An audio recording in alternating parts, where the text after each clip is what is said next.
плани.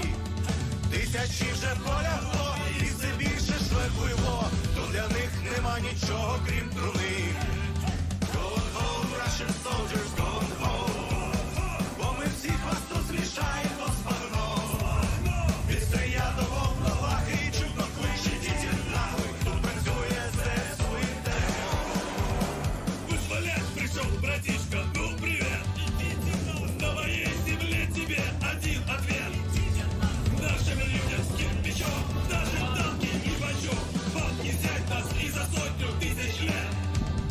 Going home, Russian soldiers, going home. Бо ми всіх вас тут змішаємо з багном. Від стрия до волновахи і чутно кличе діти нахуй. Тут працює ЗСУ і ТМО. Mr. Putin, on behalf of all our guys, no one's scared of your nuclear device. You can take your top 11, shove it up your wrinkle bomb. Oh, we'll come and help you fit it in your skull. Going home, Russian soldiers, going home.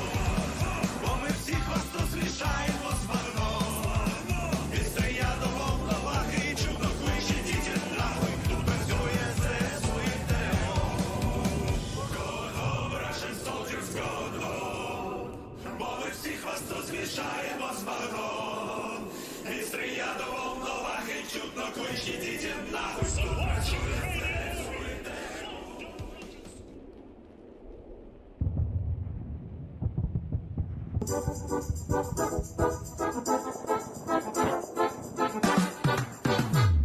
Прийшли окупанти до нас в Україну, форма новенька, воєнні машини, та трохи поплавився їх інвентар.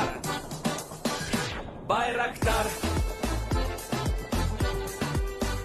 Байрактар.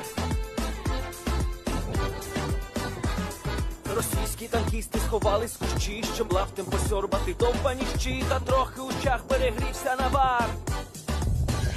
Байрактар, Байрактар. Приперли зі сходу до нас барани для восстановлення великой страны. Найкращий пастух баранячих отар. Байрактар, Байрактар. Їх доводи всяке озброєння, різне, потужні ракети, машини залізні, у нас на всі доводи є коментар. Байрактар, Байрактар. Вони захопити хотіли нас зразу, а ми зачаїли на орків образу з російських бандитів, робить примар. Байрактар, Байрактар. Російська поліція справи заводить, там вбивцю рашистів ніяк не знаходить, хто винен, що в нашому полі глухар. Байрактар, Байрактар. Веде пропаганду кремлівський урод, слова пропаганди ковтає народ, тепер нове слово знає цар. Байрактар. Байрактар. Байрактар.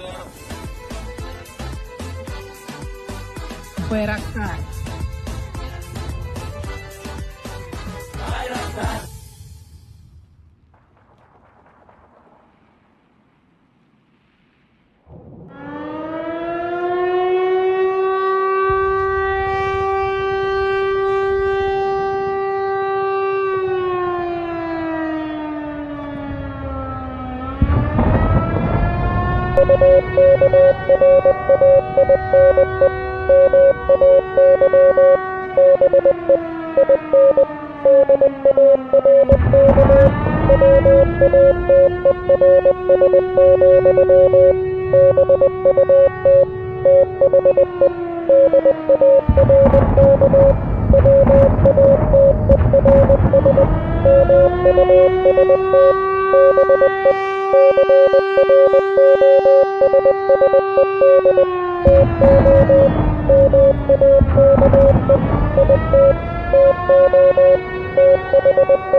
Hello everyone, I'm the Enforcer, and I'm accompanied by Enforcer Matt. And good evening, everybody. It is Enforcer Matt coming back with you on day 126 of the news. We have some big news today. Ukraine rolls in the big guns. It's a great stream tonight, so stay tuned. And of course, we're going to be reporting the past 24 hours of the war in Ukraine here on day 126. And we have gotten the big news today. I'm not sure if the Ukrainian government wanted these videos to get out or not, but they were circling all over the internet, as we did get some video evidence today confirming that the Ukrainians are rolling in a large amount of reinforcements into the Lysychansk area, and the battle for Lysychansk appears to not be lost yet, as the Ukrainians are now going to launch a staunch resistance of the city's perimeter. We'll of course be covering that in depth later on in the stream, but it is very interesting news, good news at that, but it's also been accompanied by, of course, stagnant news of the front lines not having any developments at the moment, and the T-1302 has been entirely shut down now, as the Russians are actually on the highway physically at this point. But beyond that, we have gotten even better news today about Sweden and Finland, which we'll also be covering in the stream. And instead of just covering this all piecemeal and giving a summary, let's go over tonight's schedule and see what we're going to be doing. Starting off, we'll actually be beginning in Belarus. We have a little bit of news of the Belarusian Special Forces, and I demand that this requires attention of our own, because it is definitely a show to watch. We're then going to be moving on down to the location unknowns and covering all of our location unknowns. We have 10 of them tonight, which is a pretty decent amount. So after we cover the Belarus news and our location unknown news, we're then going to move on to the Kharkiv and northern Donbas area. But before we actually get there, we'll answer 3 questions from the chat. After we answer those 3 questions, we'll then move on through the Kharkiv and northern Donbas region. After we cover all of the news there, we'll then be moving on to the southern Donbas, the southern front, and also the international news, which is here in the United States, which is the NATO news. But before we get to that segment, we're of course going to stop and answer another 3 questions from the chat. We'll then cover all of that news and return to Kyiv for the speech from President Zelenskyy, which was very interesting today and did touch on a lot of the stuff we're going to talk about on stream. But without further ado, tonight is a big night, and we have, of course, a very entertaining video for everyone to watch at the very beginning of the stream. We got to see a demonstration of the Belarusian Special Forces today on film, so that way we could be intimidated from them, and I have to say, it's not good. So here's the video, and just judge it for yourselves if these are actually special forces or not. I think they're special, but in a different way. So here's the video. We can see it's a little sped up, and they're all running around. We can see that they're well funded, as they're using a piece of corrugated tin, I guess? It's like a tin roof. And they've written RDR on it, which I guess is the abbreviation for the Special Forces. We can see that by this soldier slamming through what's probably a very brittle piece of tin, that they are ready to go. And this is something you will see a lot in firefights, actually. Usually Ukrainian soldiers are made up almost 80% of sheet tin roofing, and so it's very common for them to hold these Ukrainian soldiers up just like this and have a man crouching down in front of it so the other soldier can run up and smash the Ukrainian into pieces. It looks like they were successful right there, but whether they'll actually work on the battlefield or not still remains in question. We can now see them having a group huddle. It appears that they're trying to figure out why they're in the army. We can now see them creating a human pyramid. Once again, great to do. This does highlight their locations for drone attacks. We can now see them holding the Belarusian flags. They're now putting them back down. And they're now running to their guns, which they have left on the ground. Now, that would be something that I would highly not recommend, considering that it's in sand, but as everyone knows, at least the myth goes, that AKs can run filled with mud. But if you've ever watched any of Ian McCollum's videos, which is a YouTuber here on the platform, he actually did a mud test of the AK and found out that the thing stops dead faster than an M4 does, which was really interesting to me. Anyways, we can see them picking up the AK, huddling up in a group, and then running around in a circle and running off into the distance. A real clown show for sure, and it looks like it is Lukashenko approved. I have to say, in all honesty, going past this is almost like satire. What is this proving to anyone? Rather than them being clowns, and it looks like the video's not even wanting to play now. It's so bad that Reddit's even refusing to play it, but what is this really supposed to be? This almost feels like an ISIS Special Forces video, or that video that came out from the Venezuelan Special Forces that was just terrible as well. It's very bad, and that's all I have to say about it. It speaks for itself. So we're not going to cover that eye cancer anymore. I'm not going to impart terrible diseases amongst a lot of you, and so we're now going to be moving further down the front, and we're now going to be moving into our location unknowns, which we have a pretty decent amount of very interesting location unknowns today. Starting off, we've actually seen the trenches, specifically the Ukrainian-dug trenches, save this soldier's life.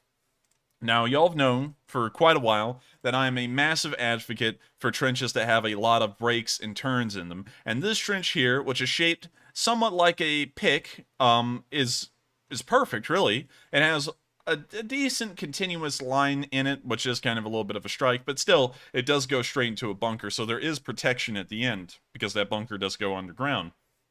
This hook right here is very nice. It's a very short little hook, so if anything fell there and exploded, the shrapnel wouldn't go further than that one area. Same as well with here. The shrapnel most likely wouldn't travel down this length or that one too far. And we can see the Russians drop a ghetto bomb here. As you can see, it's a Russian F1 grenade that has like a popsicle stick attached to it. I mean, like, we're entering maximum levels of economic troubles at this point. They're now using popsicle sticks with grenades, but the grenade falls right on the side. It's right here near the trench. It actually falls in that bush, and this Ukrainian, thinking very fast, runs into the bunker, and the grenade explodes, saving him due to the trench's layout. A great example of how breaking up your trenches can save you a lot, and also having bunkers decently spread out amongst them, of course, is a great saving grace for them. Another thing that was interesting to me is touching on that grenade popsicle stick. I've seen one of these before. Now, I'll give it that. But at the same time, we used to see the ghetto cups. Now we're seeing, I don't know what we call this, a ghetto icicle, a ghetto popsicle, I don't know, because that's literally just a popsicle stick that's holding that grenade spoon. So I don't know. I mean, I don't even know what this is anymore. I think they've gotten so desperate for money, really, that now they're not even able to use plastic cups, and they've now gone to popsicle sticks. So, with that, we're now going to be moving on to the next video, but a very close call for that Ukrainian soldier, and luckily he was able to survive. With that, we're now going to be moving on to the next video, which shows another close call for Ukrainian soldiers. As far as I could get with the context here, these were actually Freedom of Russia Legion soldiers that had made it to the Russian border. They were giving a speech about how they had made it there, but their speech was briefly interrupted due to a close mortar explosion that happened to the left of the screen. Sorry for the video quality, but here's the video. Бойцы батальона «Свободная Россия» освобождают украинские города и села один за другим. There's a little bit of a firefight going on in the background. Мы скоро будем дома. Мама, папа, дядя, брат, сестры. Валите этот проклятый режим. Мы практически уже вышли. Мы на границе с Россией, ожидайте. Путин, мы идем за твоей головой. Воздух! Воздух! We now see them running. And when they lift the camera back up, you can see the explosion just occurred nearby. And then you hear at the very end, unlike the rest of the video, there was a massive firefight that unfolded right after that. So I'm not really sure if that was a mortar round or a grenade, considering that they did have a little bit of a heads-up notice before they started running. So I think it may have been a grenade, and that there was pretty much an active firefight going on, but they wanted to quickly give a speech about how they made it to the border. But luckily, as far as we could tell in the video, none of the Ukrainian soldiers were wounded, but it was an incredibly close call for the lot of them, and I'm glad that they all made it out unscathed as far as the video went. With that, we're now going to be moving on to our next bit of location unknown news, where we can see something that the Ukrainians rigged up today, and I was just wondering, what is this? So, let's take a look at it. It's an RPG, I'll tell you all that, but this guy is going berserk. This guy has lost his mind, and while he is a Ukrainian, I give them a lot of credit for being brave. What is this thing? He's strapped... let me mute it because it does have copyright music, but he strapped 40mm grenades to it, to the RPG warhead, and he's also attached little bullets in the next line of tape up there. This guy is flinging the whole freaking unit's, like, heavy ammunition at the Russians. The 40mm grenades, the RPG-7, everything, the whole 9 yards. He's taped it to this RPG, and he's actually going to fire it in this video. And it actually works, as far as we can tell.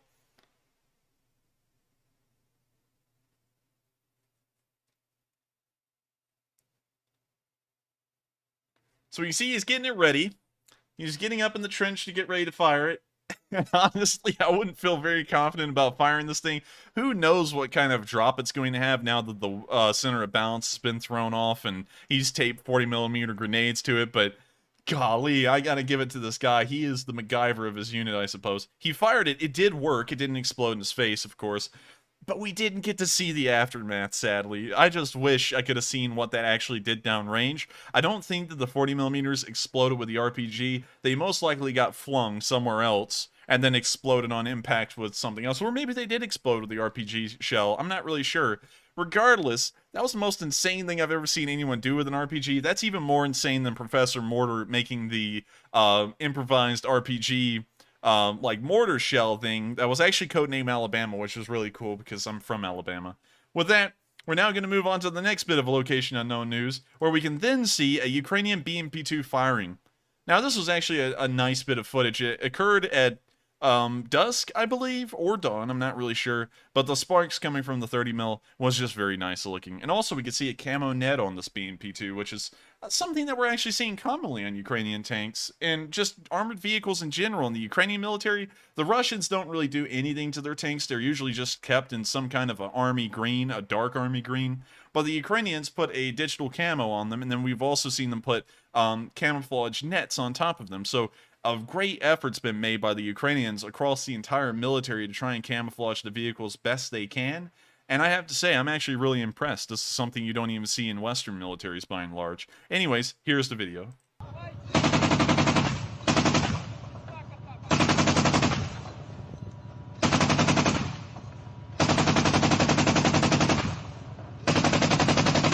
Now, I don't know what they're hitting downrange, sadly. Атак, сука, пидораса, морки вам пизда!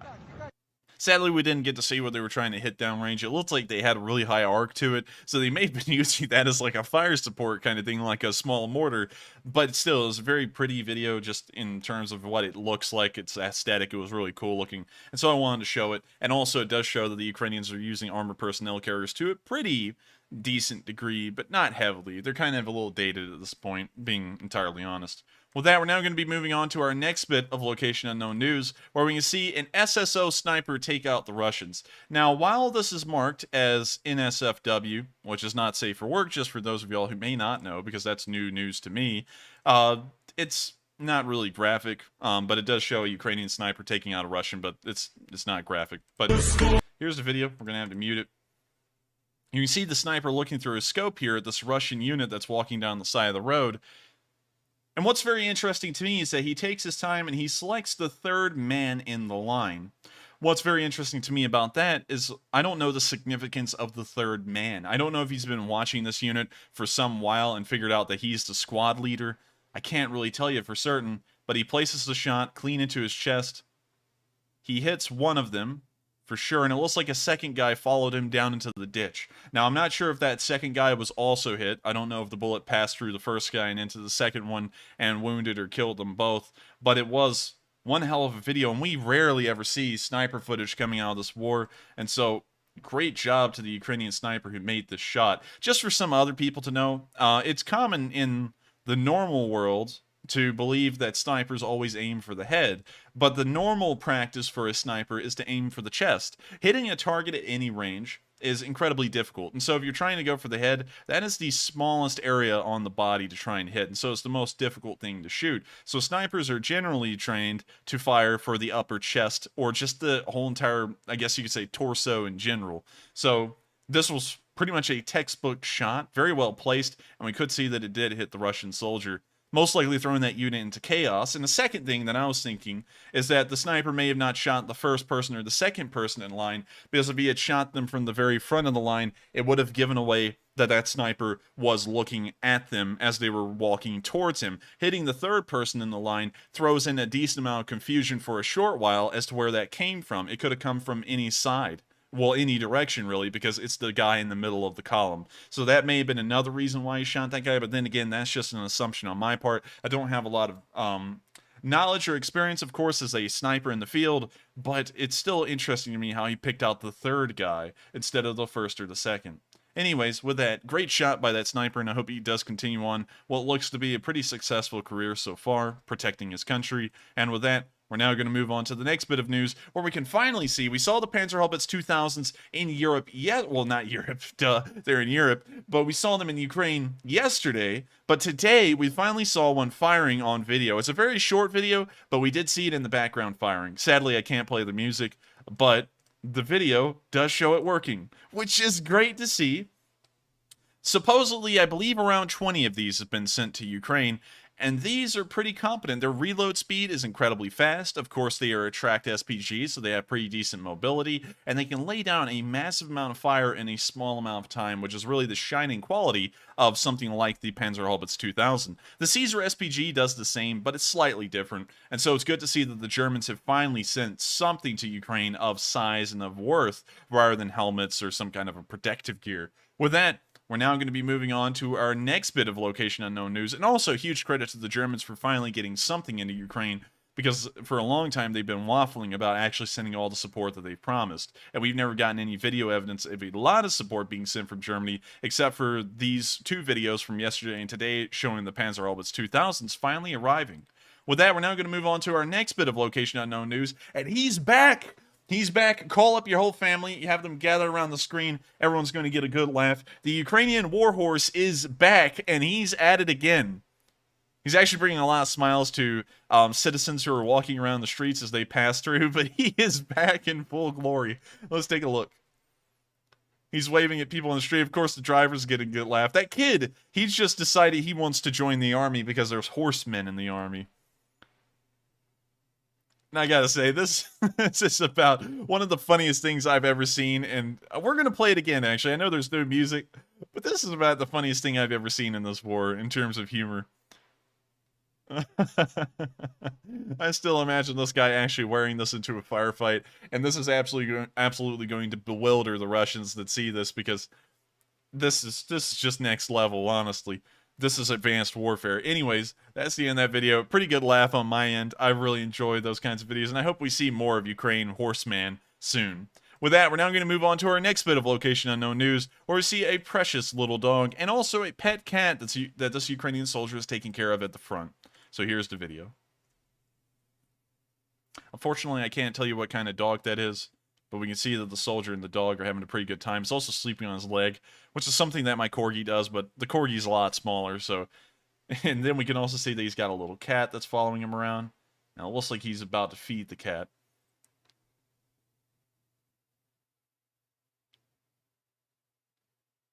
That's a very pretty cat. I like the ones that have, like, the gray and then the black stripes on them. I don't know what kind of cat that is. I'm not really a big cat person. I'm actually allergic to them, but they are really cute. And now we can see it eating some cat food. Cute little video, and it's great to know that the Ukrainian soldiers are taking care of pets at the front. Pretty much the video is self-explanatory, and it's just cute, and it's a nice reprieve from the doom and gloom of the war. With that, we're now going to move on to some more serious business, as we've now gotten another casualty report for the Russians and what they have lost so far in this war. To start off, we've seen that the Russians have lost a whopping 35.5 thousand troops over the past 4 months of war. I'd also like to note to everyone once again, just in case if y'all are new to the channel or if you've been here for a while, this is the end of this week of news. The maroon color indicates the last day of this week, and so tomorrow will be the beginning of the next week from the very start of this war. I think it's been, I don't even know how long it's been anymore. Time just passes by me now like it's nothing. And so let me do 126 divided by 7. It's been 18 weeks since this war started. And over 18 weeks, the Russians have lost 35,450 soldiers. And so let's divide that down by day and let's see what their average is now. 35,450 divided by 18. So that's almost 2,000 soldiers a week, and then when we divide that by, we divide that by 7, we get 281 soldiers killed per day on average. That is a little bit higher than what the British were losing every single day over the course of World War II, which, if you all remember, was the highest casualty war to ever happen in history, at least in modern history. We can see that they lost an additional 5 tanks today, bringing that number up to 1,572. We've seen that they've also lost an additional 16 armored personnel carriers, bringing that number up to 3,720. They've lost another 3 towed artillery systems, 3 more MLRS, another anti-aircraft warfare system. I think that may have been the one on Snake Island, the Pantsir, that was destroyed the other day. No new planes, no new helicopters, no new ships. We did see them shoot down another 4 drones today. We didn't see new special equipment being destroyed, but we did see 9 more logistical and fuel truck vehicles being knocked out today, nearly bringing that number up to 2,600, a massive amount, a whopping amount, considering that it's getting near the 60 to 70% amount of the initial logistics vehicles that the Russians entered the war with. And finally, we saw a very good success in terms of what it really entails, is that 3 cruise missiles were shot down today, and one of those cruise missiles has the potential of causing another Kremenchuk or Kramatorsk incident where dozens, if not scores, of civilians are killed in a merciless attack. And so it's good to know that 3 additional ones have been shot down, because that is saving Ukrainian lives all around the country. That brings the number also up to 142. With that news out of the way, we're now going to move on to our last bit of location unknown news, where we can finally see Patron, the bomb-sniffing dog. A lot of y'all have been asking, where's Patron? Where's Patron? He hasn't been around recently. We haven't seen a lot of news about him. That's because I haven't seen a lot of videos or news about him lately. I think they gave him a little bit of a rest. But we can see here that Patron, the bomb-sniffing dog, made a resurgence on the internet, and a picture came out of him today, and he's looking about as spry and about as cute as ever for a dog. And of course, Patron has become the ire of the whole entire country and a lot of people around the world, as he's a cute little dog, and he's been doing an incredible job saving Ukrainian lives by defusing bombs and also locating them. So great job to Patron. I hope he continues, and I hope we get to see more pictures of this cute little dog as this war continues. But with that, we have now covered our location unknown news, and we're now about to start moving on into our Kharkiv and northern Donbas area. But before we do, we're going to answer 3 questions from the chat, and once we answer those 3 questions, we'll then be moving on to the Kharkiv and northern Donbas segment. And so with that, what do we got, Matthew? All right, and it is now time for the questions. And before we get to our super chats, I just want to once again mention that if you have a question for either me or the enforcer, please put it in the live chat and tag either one of us, and we will try to answer before the stream ends. You do not have to pay to have a question answered. So first up on our super chats, we have a $100 donation from Gary Robbins, who says, yes, wow. Thank you very much, Gary. And Gary says, Liz Cheney had a classic speech at the Reagan Presidential Center's A Time for Choosing, where she included a reference to Ukraine and the need to the United States to stand for freedom. And I thank you very much for the massive amount of support, Gary. It does help out our channel to run, and of course, it's very beneficial to us. You know, it helps us to keep the lights on, which is how we keep the channel running. So thank you for that, Gary. And unfortunately, I didn't hear Liz Cheney's speech that you're speaking about, but I'm sure it was a pretty good one. And also, I do agree 100% that the United States, along with the rest of the Western world, does need to be the beacon of freedom that we pride ourselves on being, specifically the United States, speaking as an American. The United States has pretty much fostered what we see in Eastern Europe so far with Poland and also a lot of the countries in the Balkans, like Romania, Croatia, Hungary, and so on, being under the umbrella of security and peace that has allowed them to economically prosper. Poland looks nothing like it did in the 90s when it had just come out of being in the Warsaw Pact, and that's largely because of its aligning to the West and becoming a member of NATO, and also becoming a member of many of the trade organizations and economic alliances that we have here. That also extends to the Baltic states as well. A lot of them hardly look like they used to, and I think that's a massive testament to what the Western world is and what it can provide. And on top of that, we've of course seen the expansion of civil liberties in these countries, unlike anything that was ever seen during Soviet times, except for near the end, with Gorbachev and Glasnost and Perestroika and such things like that. But still, they've had a great prosperity over these past 30 years, and I do think that that's by and large due to our economic and political ties with them now, and also the fostering of I guess you could say Western ideals like freedom and democracy that we're now seeing there. And hopefully we can stand up still and continue to try and help Ukraine provide these to their own nation and bring them into the Western fold where they can have the same prosperity and peace like the rest of these Eastern European countries have. And so I thank you so much for the support.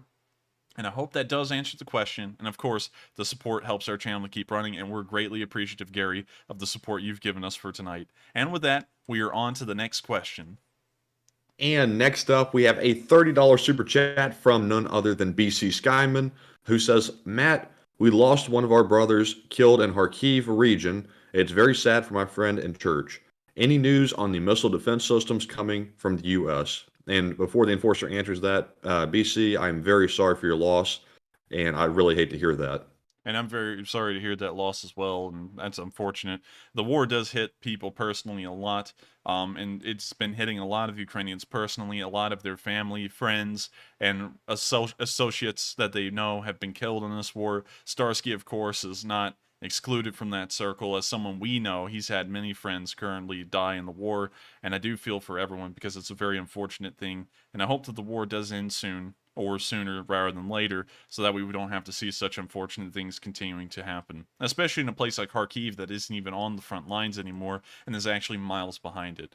But to answer your question, could you reread that last part, Matthew, so that way I can answer the question? Yes, the last part was, any news on the missile defense systems coming from the U.S.? Unfortunately, on our end, I hate to say this, with the context of your brother being killed, sadly, no. We haven't gotten any news so far of a Patriot missile defense system being sent to Ukraine. We have heard the murmur and the rumor of it, but we've never actually gotten any kind of official news saying that that's actually going to be making its way over there. We did know weeks ago that there was a Patriot missile defense system moving around in Poland that was captured on film, but we've never heard the Ukrainians say that they've received it. And as of one of the last presidential speeches from Zelenskyy, he's stated that they still desperately need those systems, so we know that they've never gotten them. So, unfortunately, the answer to that's no. Hopefully something in ground is made soon on that kind of topic, because the United States nor Israel has actually stepped forward yet and provided the Iron Dome or the Patriot defense system that both of them were talking about sending over in the early stages of the war. And so with that, I'm very sorry for your loss, BC, and I hope that does answer the question, and hopefully that statement I made will change in the future, and hopefully I'll be able to say that some kind of missile defense system is being sent over, regardless of who's sending it or what kind. I'm just in favor of trying to get these poor people over there protected the best way possible. And so with that, I hope that does answer the question, and I thank you once again for the support, and I'm very sorry for your loss. And with that, we're on to the next question. And next up, we have a $20 super chat from Kaltenberg, who says, never put an RPG between your legs. And that sounds like words to live by. I think those are classic words to live by. I think that's something quotable. Kind of like how Mike Tyson said, everyone's got a plan until they get punched in the face. And I'd have to agree with you that it's probably a very smart rule to live by, to never put an RPG between your legs. And that guy kind of broke that rule, and he also broke the rule The unwritten rule, I don't think anyone's ever said this, but it's always in the back of everyone's heads. Never tape other ammo to other ammo, because that's a little dangerous and it could backfire really easy. But it looks like he did get through all of it okay, although I would highly suggest he doesn't do that again. The RPG round itself has a pretty decent amount of explosive filler in it, and so adding 40mm shells and also just a couple of 7.62 bullets isn't really going to do much to add to the firepower of the thing. But I do thank you so much for the support, and I do have to agree that those are words to live by. And with that, I hope I have addressed the question, and I thank you very much for the support, Kaltenberg. You help out with these streams every single night and helping us to keep this running. And with that, we've reached the end of this question segment. If you have sent in a super chat, we will get to all of them by the end of the night, and also, you do not have to pay to have a question answered. The only reason to send in a super chat is if you enjoy our channel and want to make sure it can keep on running, because this is the only way we're able to support it. But if you would like to ask a question, feel free to just @Enforcer or @EnforcerMatt, and we will make sure to try and answer as many of them as possible, although we may not be able to get to all of them, because there are thousands of chat messages per night. And so if we answered all of them, we would be here literally till the end of the week trying to answer all of them. But with that, I thank you all once again for the great questions and the support, and we're now going to be moving on into the Kharkiv area and the northern Donbas and covering the news there. Starting off in Kharkiv with the big news from the area, we have heard that a prisoner of war exchange has occurred, the largest one in the war yet, and a lot of the Azov defenders from the Azovstal plant in Mariupol have returned back to Ukraine. Here's a bit of video showing this prisoner of war exchange, and it's great to know that these soldiers have finally made it out of captivity and are on their way home. Sorry if I stuttered there.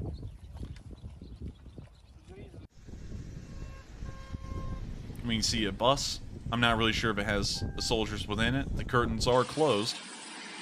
You can see a convoy of ambulances here. I believe they're moving to the front to be able to pick up the prisoners of war.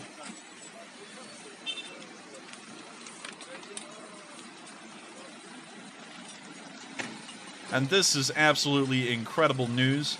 No one actually thought that the Azov soldiers would be returned to Ukraine, but some 95 of them were returned today, and some 145 prisoners of war were returned in total. The largest amount, again, that's been seen during this war.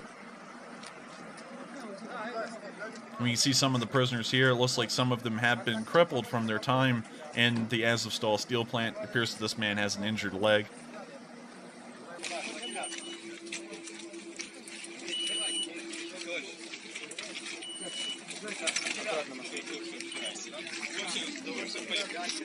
We can see them carting away some of the more heavily wounded that have been getting poor treatment in Russian prisoner of war camps into ambulances. Чесно, емоції переповняють, але було їхати дуже тяжко, тому що це вже яка спроба повернутися додому. Note how dark his eyes are. Now that's something that you usually see with sleep deprivation, which could suggest that they were being tortured. We'll of course get more news on that in the future, and that's just an assumption on my end based off of something we've usually seen historically in videos of prisoners of war that were being tortured, and we would see that usually they had dark rings around their eyes that showed that they were being sleep deprived. So that is something important to note, and I hope that we do get news as to whether they were tortured or not in the coming days, because that will let us know if the Russians are actually being humane or civil to any regard to the prisoners of war that they're capturing. As far as we know, according to the Red Cross, whenever they went through to do an inspection, they said everything seemed to be well put together and the soldiers were being taken care of. But once again, just for y'all to know, the American Red Cross isn't trying to lie in that situation. That's usually what they say, and that's because the American Red Cross always broadcasts when they're arriving. They'll say, you know, like in a month's time or in a few weeks' time, we'll be having inspectors to come through and see if everything's up to spec. And so then they'll make sure that on that day that they arrive, everything in that prisoner of war camp looks perfect, and they'll threaten the soldiers usually with harsher torture and punishment, that if they tell these Red Cross representatives that anything's wrong, they'll of course torture them once they leave. So we'll have to wait and see if there was tortures going on there. були думки про те, що щось зламається, щось не так піде, і ми повернемося обратно в полон. Хочу попросити нашу владу, нехай вони приложать всі зусилля, щоб забрати з полону всіх цих хлопців, які там Also, I would like to note back here, this man looks famished. зусилля, щоб He looks like he's withering away back there. які там залишилися. А дякуючи їм, які вже навчені воювати і вміють робити свою роботу досконало. You see a lot of them back there enjoying cigarettes. Сьогодні ми були на обміні, першому великому обміні. Сьогодні повернулися до нас перші наші герої з заводу «Азовсталь». Ми дуже цьому раді і дуже вдячні координаційному штабу, дуже вдячні головному управлінню розвідки, дуже вдячні абсолютно кожній людині, яка приклала руку до цієї важливої справи. Ми всі повинні діяти як умога сильніше для того, щоб кожен герой повернувся додому. Я дуже чекаю свого брата. Я дуже сподіваюся, що він найближчим часом повернеться, і я буду такою щасливою, як ніколи в житті. А сьогодні я передаю вітання всім нашим героям, які повернулися додому, і передаю вітання всім родичам, які неймовірно щасливі сьогодні.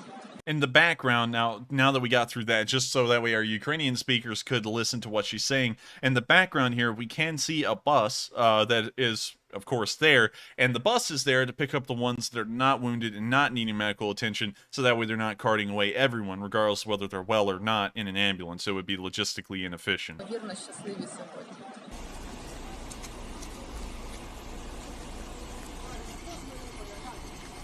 A lot of them on splints. You see that this man here is an amputee, actually.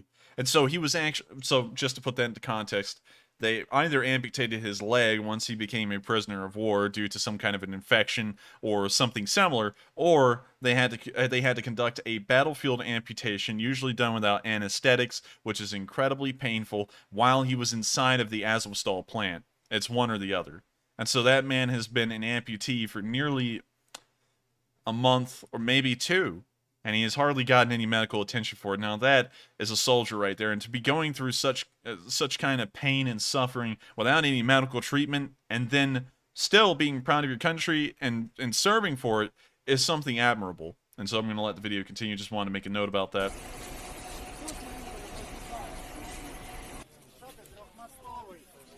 Вітаємо вас. Дякуємо вам, героям слава, вам слава. Дякуємо за все. Україна переможе. Wait a minute. Let's go back to him. I just saw his eye looks like it's glassy. It looks like he may have gone blind in his right eye. I can't really tell you for certain because, you know, it's a little bit blurry. Maybe it's just something on the film. No, I think he went blind in that eye. I don't know what would have caused that, but that's unfortunate as well.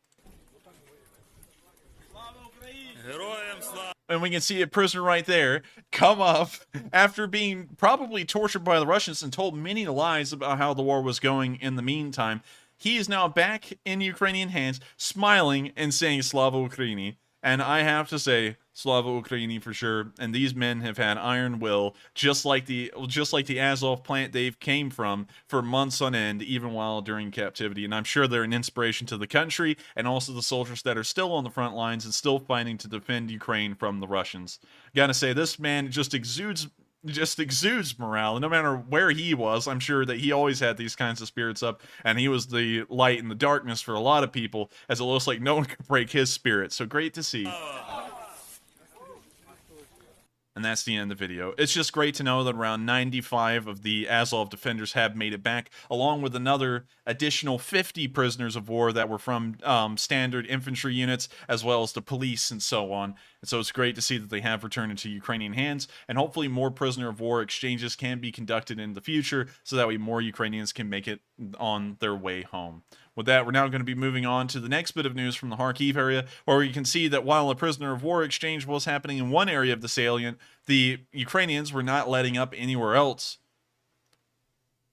Actually, correction, the Russians were not letting up anywhere else, neither were the Ukrainians. This first video we're seeing is actually what appears to be another nitric acid attack on a silo in the distance in the Kharkiv region. Here's the video of the following mushroom cloud of nitric acid. Я ебало валю аж сюда. Ебать! Я охуею, блядь! Ты чё, блядь? Да!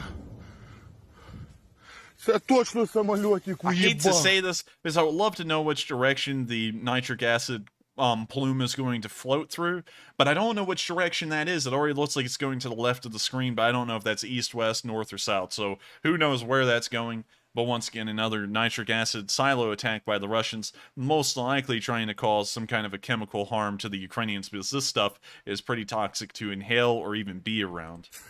Ты диви, блядь. Я ебало валю. Ты чё гонишь, блядь? Hopefully that's going east. If it's going east, it's going towards Russia. With that, that is the end of this video, and we're now going to move on to the next one, where while the Russians have been trying to hit the Ukrainians hard with an indirect chemical attack, we've seen the Ukrainians once again committing more barrages of the Kharkiv salient. Credit for these destructions go to the 92nd Brigade, or you can see that they wiped out some logistical units in the rear guard of the Russian forces. And so, here's the video. We can see some Russian logistical vehicles moving around here in the trees, and they won't be long for the earth as an artillery shell lands directly on top of it and does knock it out. We can see a second artillery shell follow it up, a third artillery shell, letting us know that that specific vehicle has now become the rubble and the dirt. We can see a little bit of smoldering there through the trees, which does let us know that that vehicle was certainly destroyed. And now it looks like the video is replaying again, but a wonderful destruction by the Ukrainians, of course denying the Russians vital supplies that the frontline units need to continue on the war. With that, we're now going to be moving out of the Kharkiv salient, and we're now going to be moving into Kharkiv itself, where I would like to note that one of the nonprofits we supported a very long time ago has been seen doing work. Here in Kharkiv, we saw two vehicles flying flags of the Red Cross and moving through the city. The Red Cross has been heavily involved on every single side. It's a historical precedent for them to never pick a side in a war, but try and help out everyone who's wounded altogether, an admirable cause. And we did see them driving through the area of Kharkiv just today. And so here's a video of that small Red Cross convoy. We are in Kharkiv. And I guess we're following the Committee of the International Red Cross. You see a large Red Cross flag flying on top of the SUV, and also a large Red Cross on the back of the vehicle as well. They're obviously well marked, but I'm not sure that's the best idea in a frickin' war zone. Oops, sorry there. But they're looking good, baby. I like that look. And it's nice to see them out here. Any support for the Ukrainians is good. Also, we can see that it says the International Committee for the Red Cross, and that's something I would like to clear up, is that the American Red Cross is a sub-branch of the International Red Cross, and so the International Red Cross kind of just gives directives to all the Red Crosses around the world. It's kind of like a federal government system, and then those Red Crosses go over to Ukraine. The American Red Cross, the actual American Red Cross, is in Ukraine, along with the Canadian Red Cross and many others, currently helping out there inside of Ukraine. So just want to make that clear. There is a little bit of interesting politics going on with how the internal structure of the Red Cross works, but it is good to see that they are over there and providing help to the Ukrainians, much like they have been doing throughout all of history for every country that's ever been in a war since their existence. With that, we're now going to be moving on out of the Kharkiv area, and we're now going to move further down the lines, and near Chuhuiv, for the first time today, we actually have news that came out of the Chuhuiv area. We saw the Ukrainians direct an artillery barrage onto a Russian ammo depot in the area and destroyed it. Here's the video, and I'm going to mute this real quick. Let's click play. The drone is looking at the ammunition depot here, and now the artillery is coming in and trying to knock it out. We can now see another building that was used for ammunition storage by the Russians on fire. Once again, the destruction of every single logistics depot we've ever seen has occurred in a larger storage type building, and that does indicate that the Russians have a very set and clear way that they operate their logistics. It has to be operated out of a single large building or a complex of large buildings, so that way it's logistically simpler for them to use. But once again, great for the Ukrainians to destroy these supplies, and hopefully this will be putting the Russian forces in that area into a bind. We'll also be covering here in a second, because I would like to say this again, how easy it most likely is to point out Russian logistics hubs from just satellite image. So we'll pull up Kharkiv, and we'll go to the Google Maps view, and we'll put it in satellite. If the satellite function pops up, come on. Come on, where's the satellite function? One second, y'all, it's taking a little bit for Google Maps to work. Come on. I know you can do it. I believe in you. Maybe if I click refresh. Looks like it's working better this time. Come on, you can do it. I know I can do it. Ah, man, it's probably going to take too long. I'll probably just move on here, sadly. But I did want to show y'all how easy it is to usually try and spot where Russians are running logistics out of. We did do that a couple of weeks ago down in the southern front, and we actually pointed out a storage unit that did look like it was attacked just a week later and had a large ammunition explosion within it. But sadly, I can't show y'all that here on this stream, and hopefully I'll be able to do that on another one. With that, we're now going to move out of the Shuiv area, and we're now going to move down towards the Izium area, where we saw today that the 81st Air Assault Brigade destroyed an entire Russian artillery battery. For those of y'all who do not know, a battery consists of multiple artillery pieces, usually 4 or more, and we did see today that several 2S3s and 2S1s were wiped out in an M777 barrage, and you can see the burned husks of these vehicles here in this tree line. Just exactly 4 of them, which is the typical number that a battery consists of.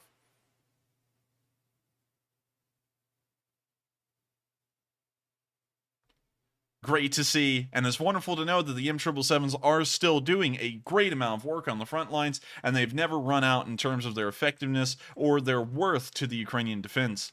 With that, we have not heard any more news from the, I believe this is pronounced, Svatohirsk village, nor the Lieman area. We do know, however, that Slovyansk, does seem like it will be one of the next major points of contention if the Russians are able to advance over the Seversky Donetsk River, and it will most likely become the next Severodonetsk. With that, we're now going to be moving to the area of Seversk, which is the news that everyone has been waiting for tonight. All of you have been wondering about it. That's what a lot of y'all probably clicked on this video for to see. I said Ukraine rolls in the big guns, and we did get one video today that does show that apparently a large amount of reinforcements are coming in. This video was titled 2 things, actually. It was titled Ukrainian Reinforcements Mobilized Towards Lysychansk, and it was also called Ukrainian Humvees Patrol the Front.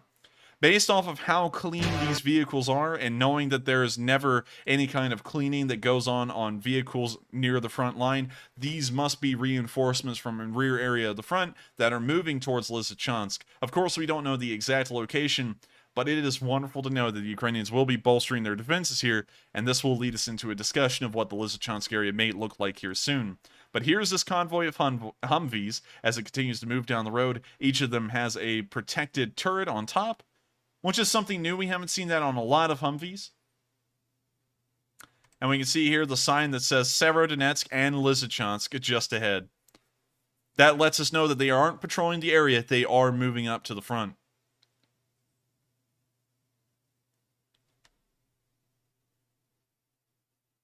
We can see that they're having to take the back roads, the dirt roads, and I believe, wait a minute, let me try and read that. Man, I see something. Let me see if we can find a town that's similarly named.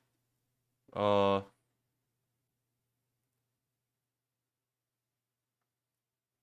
see here. I'm trying to look. Trying to see if we can find one real quick. Fortunately, we can't. Anyways, we wouldn't want to give away their position too much. They probably have already moved out by this point, though. This was 3 hours ago. Anyways, It's wonderful to know that they're moving in defenses, and this may mean that Lysychansk is not going to be withdrawn from immediately, and they're actually going to fight tooth and nail for Lysychansk, just like they did for Severodonetsk. Of course, fighting a defensive is incredibly easy. Regardless of what people do believe, usually it's normal to have a 3-to-1 advantage over a defending force to try and push them out. That's usually the ratio that the United States military went with during World War II. They had to have a 3-to-1 advantage over their enemy to be able to try and push an offensive. And that's most likely what's happening here. And so regardless of how many reinforcements are being added, whether it's a few thousand men, 10,000, 20,000, the number doesn't matter. That is definitely going to make it difficult for the Russians to push them out. Defensives are, of course, simpler to conduct rather than offensives. All your goal is in a defensive is to either hold your ground or inflict as many casualties on the enemy before you have to retreat. And so if that's the Ukrainians' goal, this battle for Lysychansk may stretch on for an undefined amount of time. It may be a week, it may be a month, but it may be another meat grinder for the Russians as they continue to churn out deaths in their forces that will most likely not be replaced during the duration of this war.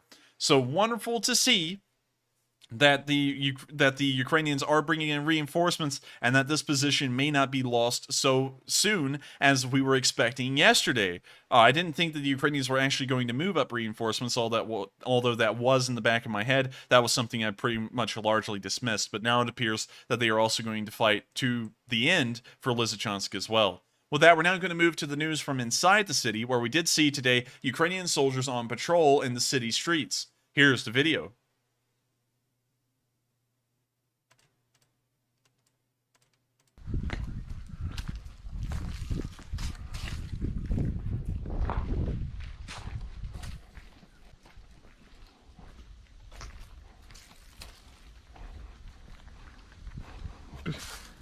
Оце подарок.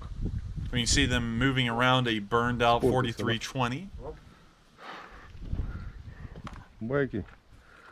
which is a standard Russian supply truck. Ага.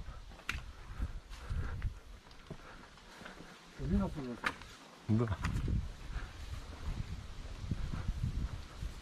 Also, let's take a brief moment to note, this is why I said it was Lysychansk. Notice the ridge, and they're overlooking a large area that's pretty much a massive plain, and this is what it would look like on the Lysychansk ridge where the city is. And so that's why I'm saying it's in Lysychansk. We never got a location for this, but I did watch the video and noticed that. And this is the only area on the front line right now in all of Ukraine where there is a large ridge line as high as this.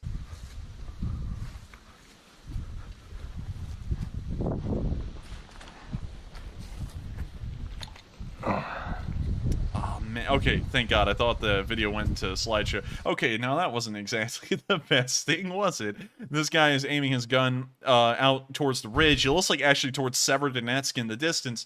And this guy repositions, but he runs right in front of the gun. I'm never a big fan of that. I'm just never for running in front of a gun, regardless of what's going on. Also, a nice loadout. He has an optic and a suppressor on this gun. We hear a shell come in the distance and explode, but we can't really tell where it was. Салютом зустрічають, підари, бля. Говорю, салютом зустрічають.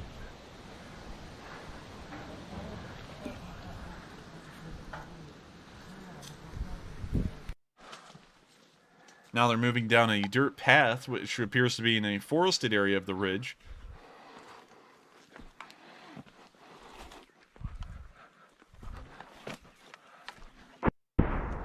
More artillery is echoing off in the distance.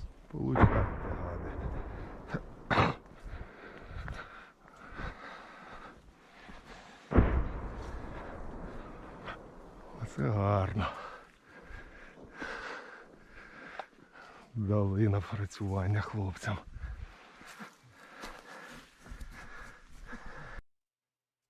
With that, that's the end of the video, but we can see Ukrainian forces still in the city, and it appears that they are determined to try and defend it as best as possible. Hopefully that is the case. I did cross-reference a little bit of my news with other people's news, and I did hear that the Russians apparently have pushed something like a spearhead into the center of Lysychansk, trying to cut the Ukrainian forces in two, but I haven't gotten any confirmation of that today. As far as I know, they've made it as far as Topolivka, but they haven't made it any further. With that, we're now going to be moving on to the second bit of news inside of Lysychansk, where we saw the Georgian Legion in combat. This is a rather long video, and I had the idea that this may have been a video that we've seen before, but we've never seen it in this raw, uncut form. And so I'm going to show you all the video because it does show a pretty intense firefight that the Georgians were involved in. If it was one of the videos we've watched previously, I'll just skip through that segment and we'll watch the beginning and end, because I know for sure we haven't seen either the beginning nor the end.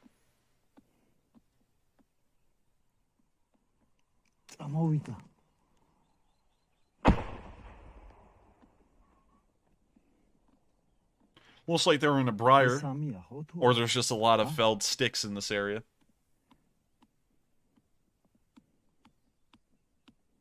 And also, someone said it looks like a great place for wild berries. I would agree. That last video, that looks like a great place here in the south to have, like, blackberries and stuff like that. So yeah, it's a general moment of quiet right now. He's crouching in the tree line and just looking outwards due to the brightness out there. We can't see it on camera.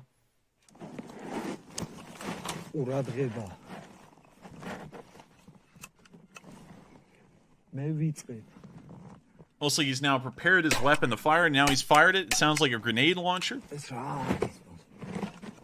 It is a grenade launcher. It's the, I believe it's an American grenade launcher, although I'm not entirely sure. I believe it's called the M270.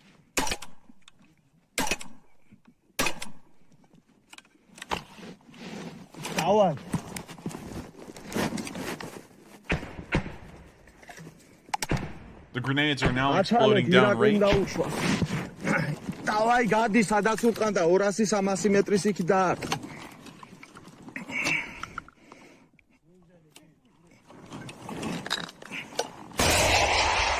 He's now reloading. We heard something else fire. It sounded like it may have been an ATGM, like a Cornets.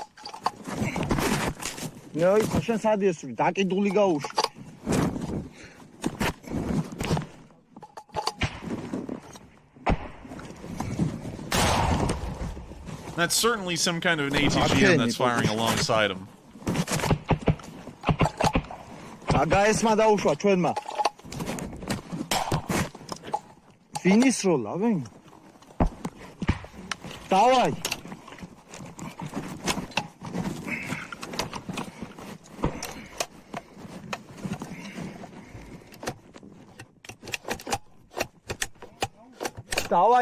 Thank you, James, for telling me it's an M32. I wasn't entirely sure. We can now hear a small arms fire erupting as the Georgians are now firing their AKs, most likely. Sounds like he's firing it on semi-automatic. We can now hear some small machine gun bursts, and this firefight is starting to pick up very quickly now. We can also hear some bullets bouncing off the ground, and the firefight has started completely. The Russians are now firing back, and the Ukrainians are now returning fire.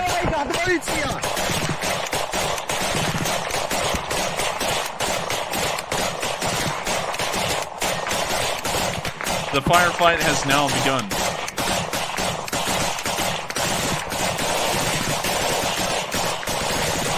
Note that a large amount of the riflemen are firing their rifles in semi-automatic.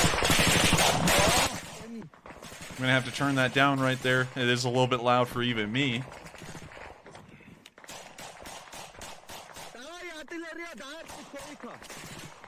We hear some small bursts from a machine gun, and it appears that he's actually using a carbine version of the AK. Let's take a look at that again. Yeah, he's using an AK-74 SU. Just for y'all, just for those of y'all who do not know, just to take a break from that firefight real quick, an AK-74 SU is the carbine version of an AK. These things were made with a shorter barrel, mostly for the reason of tankers being able to use them, as the normal long-barreled version was too long for tankers to efficiently use. It was too cumbersome to pull out of the tank. So they actually made the shorter carbine version with a shorter barrel. And what's interesting to me is that this guy is using this thing in a normal firefight. It doesn't have that much range. Of course, the barrel adds a little bit of range to the 7.62, well, actually the 5.45 rounds in this situation, and he's using a gun that's not really ideal for the firefight they found themselves in.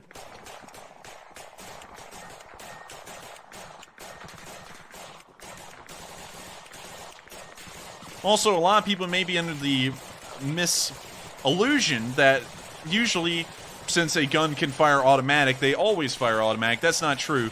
It wastes a lot of ammo to fire an automatic, and usually the recoil is somewhat uncontrollable. The spread gets too inefficient, and so it's normal for soldiers to fire their rifles in semi-automatic, which is about the best it gets.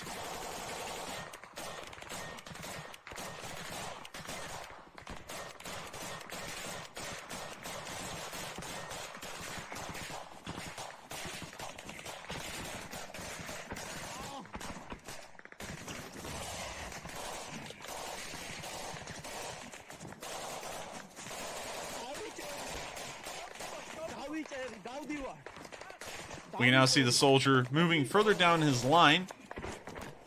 Now we can tell for certain that's not a briar patch, that's all felled trees and such due to some kind of an artillery attack earlier on that same tree line. He's now moved around some other soldiers, and there are discarded RPGs and other kinds of ATGMs or manpads on the ground. We can't really tell what's what. He's now picked up the grenade launcher again.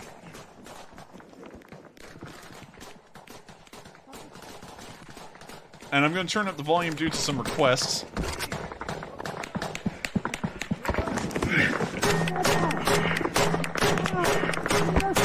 He's now firing the grenade launcher again.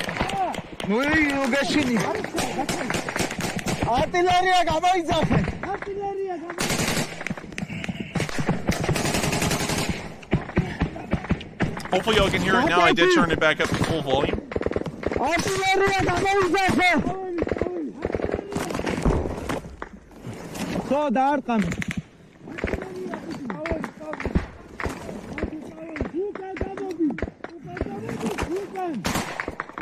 Seems like the firefight has died down for a second here, but it's still continuing at a moderate pace.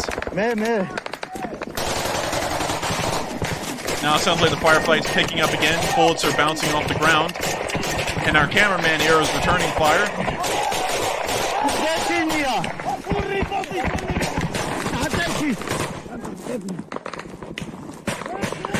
It's let up for a second again.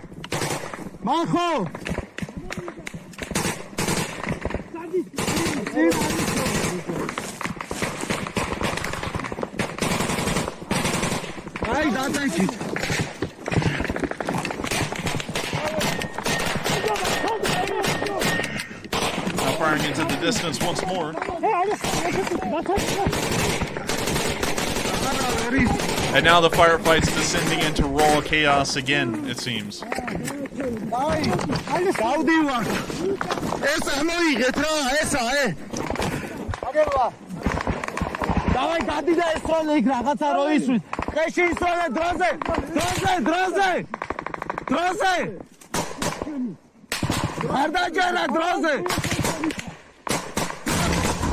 It seems like an RPG was just fired.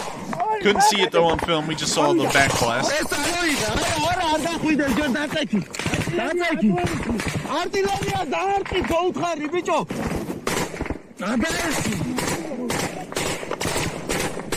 We hear some bullets just bounce right in front of the guy off the ground. The firefight's now returning into controlled chaos once more.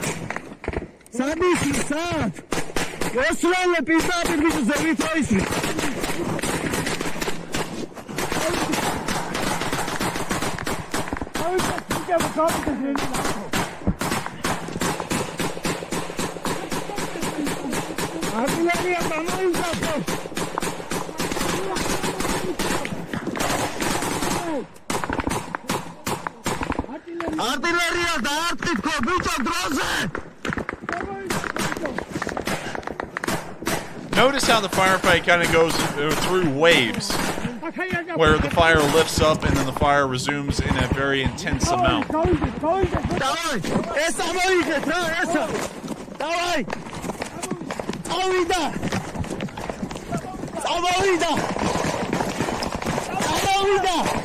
We now see the Georgian's gotten up and he's now running through the tree line. We don't know what his purpose is of this at the moment. He may be trying to retreat. He may also be trying to link up with other members of the unit.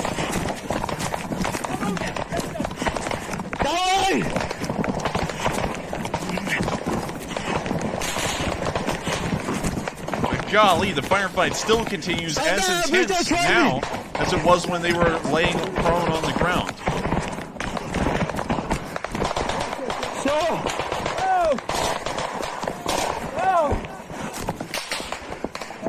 Bullets are still bouncing off the ground all around them, and it looks like they were running full speed. Now we know why. They were trying to link up with other members of their unit and try and get the squad put back together. Apparently they were split up at some point in the firefight, and they're now trying to, of course, kind of return order to the squad and make sure that it still remains intact. We see that they actually have some trench works here as well, which is now giving us a little bit more context to this video. This explains why there was artillery damage to that tree line, is because they had been there for some while, apparently endured artillery attacks that landed right over their heads, and now they are engaged in a firefight with Russians who apparently have now advanced on their static positions.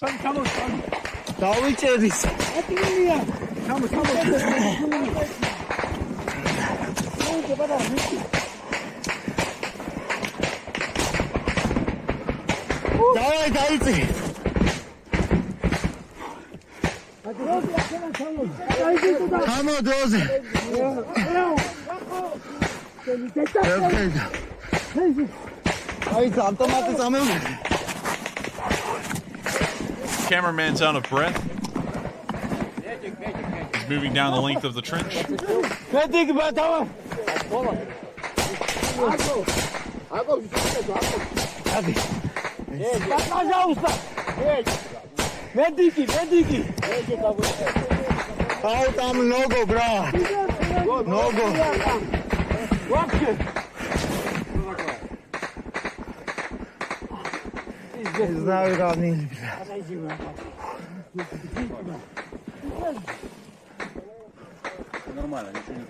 Seems like the firefight's dying down now. And the video ends as it seems like the firefight starts to fade off in the background, and it seems that they've either repelled the Russians or they're starting to slow down again, and there's about to be another wave of fire that comes through here in about a minute. But sadly, the video ends there. But what an intense firefight. Now, I feel, have seen some of this footage before. It was around the 3-minute segment in the center of the video, but we did not see the beginning of that video that led to the firefight, nor the end where they ran to the other part of the squad and linked up with them. We never saw any of that, and so it was a very interesting look into how that Georgian squad was operating, and I believe that this marker should be closely located to Severodonetsk instead of Lysychansk, because as far as I know, it actually occurred somewhere around here. So we're going to move that marker over here. Once again, the location isn't exact. It's an approximation of where it should have been, but one hell of a video, and those Georgian volunteers are always putting up a tough fight every time we see them. And so, God bless them. I hope that they do continue on and continue their great efforts that they've been doing to help out the Ukrainians so far. And considering that they have come from Georgia just around 12 years, well, really longer than 12, around 14 years ago, they also were the victims of Russian aggression as the Russians invaded Georgia in 2008 and 2009. And so hopefully they're able to get them back for what they did to Georgia. And with that, we're now going to be moving behind the lines away from Lysychansk itself and to a supply depot where we can see that the Ukrainians hit another Russian supply depot just behind the lines near Lysychansk. We do know that the Russians are advancing at the moment. By and large, that's what the picture does look like. And hopefully this other attack on another supply depot will be hindering some of their units in advance and hopefully seizing up some parts of their front lines as they run out of ammunition and supplies.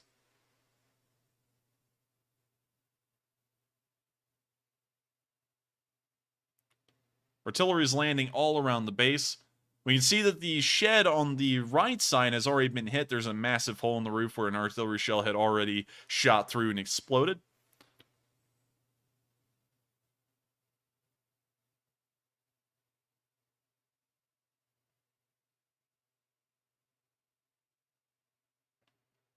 That's the end of the video, and it's great to see that the Ukrainians are once again hitting more logistical depots behind the lines and hopefully causing irreparable damage to the Russians and their supply system.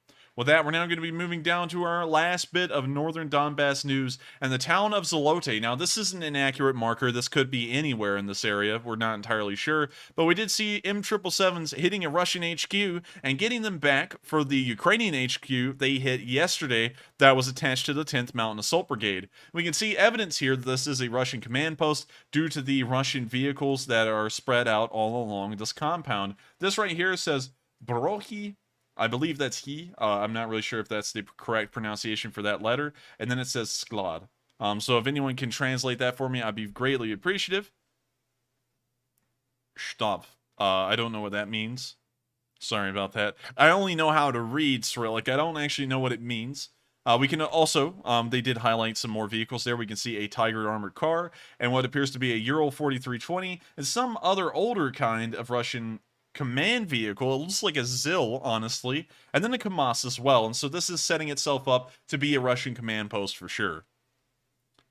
And now the Ukrainians are going to make sure that it's set up to no longer be a Russian command post as the artillery rains down from above and starts to knock it out.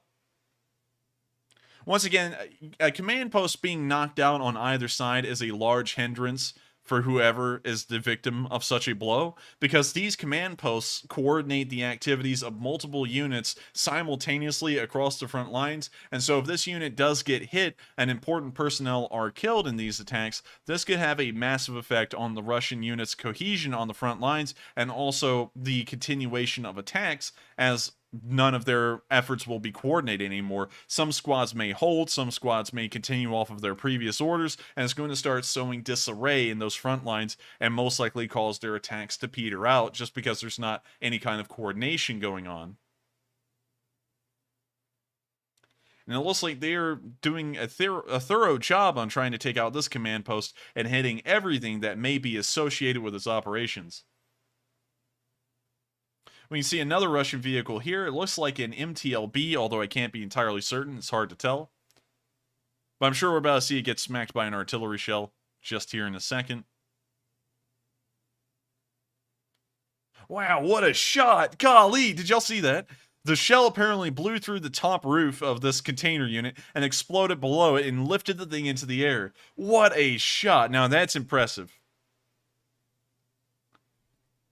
Pretty cool right there. With that, that is the end of the video, and it is very interesting to see that the Ukrainians are still knocking out command posts and hopefully sowing that kind of confusion and disarray I was talking about earlier. And so, great job to the Ukrainians. Hopefully they can keep it up. And with that, that is the end of the northern Donbas news. Once again, to recap, it appears that the Ukrainians are moving in reinforcements. They may be able to hold the lines, although the past few days have shown large Russian advances in the area, indicative that the Ukrainians may be withdrawing and setting up new defensive positions elsewhere in the front lines.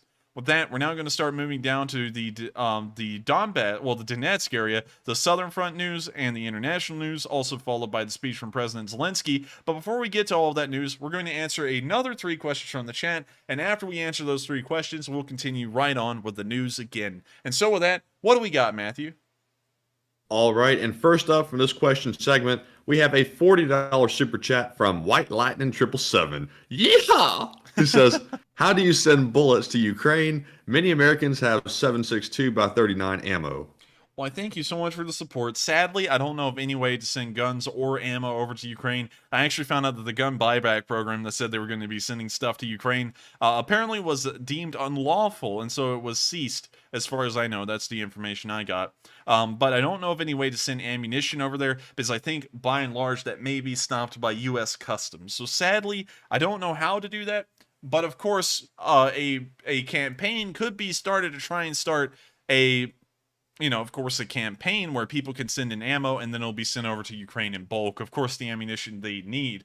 Now, I don't know if 7.62 is readily abundant over here because I have gone to stores looking for it, and I've never been able to find a single bit of 7.62 ever since the pandemic started. But I do think that it is out there somewhere. A large amount of it's been stopped because we've actually completely banned Russian imports of both firearms and ammunition. And so I don't think we'll be seeing any new 7.62, but I'm sure there's a lot of gun fanatics out there that have loads of 7.62, because one thing I know about gun fanatics is that they hoard up ammo by the thousands of rounds, if not tens of thousands of rounds. And so I'm sure that a lot of people do have stashes of ammo out there, and I hope that they are willing to share with the Ukrainians, who will put it to pretty good use. With that, I hope that does answer the question. I thank you so much once again for the support, White Lightning. It does help us to run this channel. And and with that, we are on to the next question. All right, and next up, we have a $23 super chat from Level 70, who says, some military experts are accusing the White House of slow trickling weapons into Ukraine in order to force Ukraine to negotiate. Do you agree? And those weapons would not take weeks or months to deliver if the U.S. was in the fight. I'm not really sure about that because it's usually in the United States' interest to back up a country the best it can, and we've seen a historical precedent for that.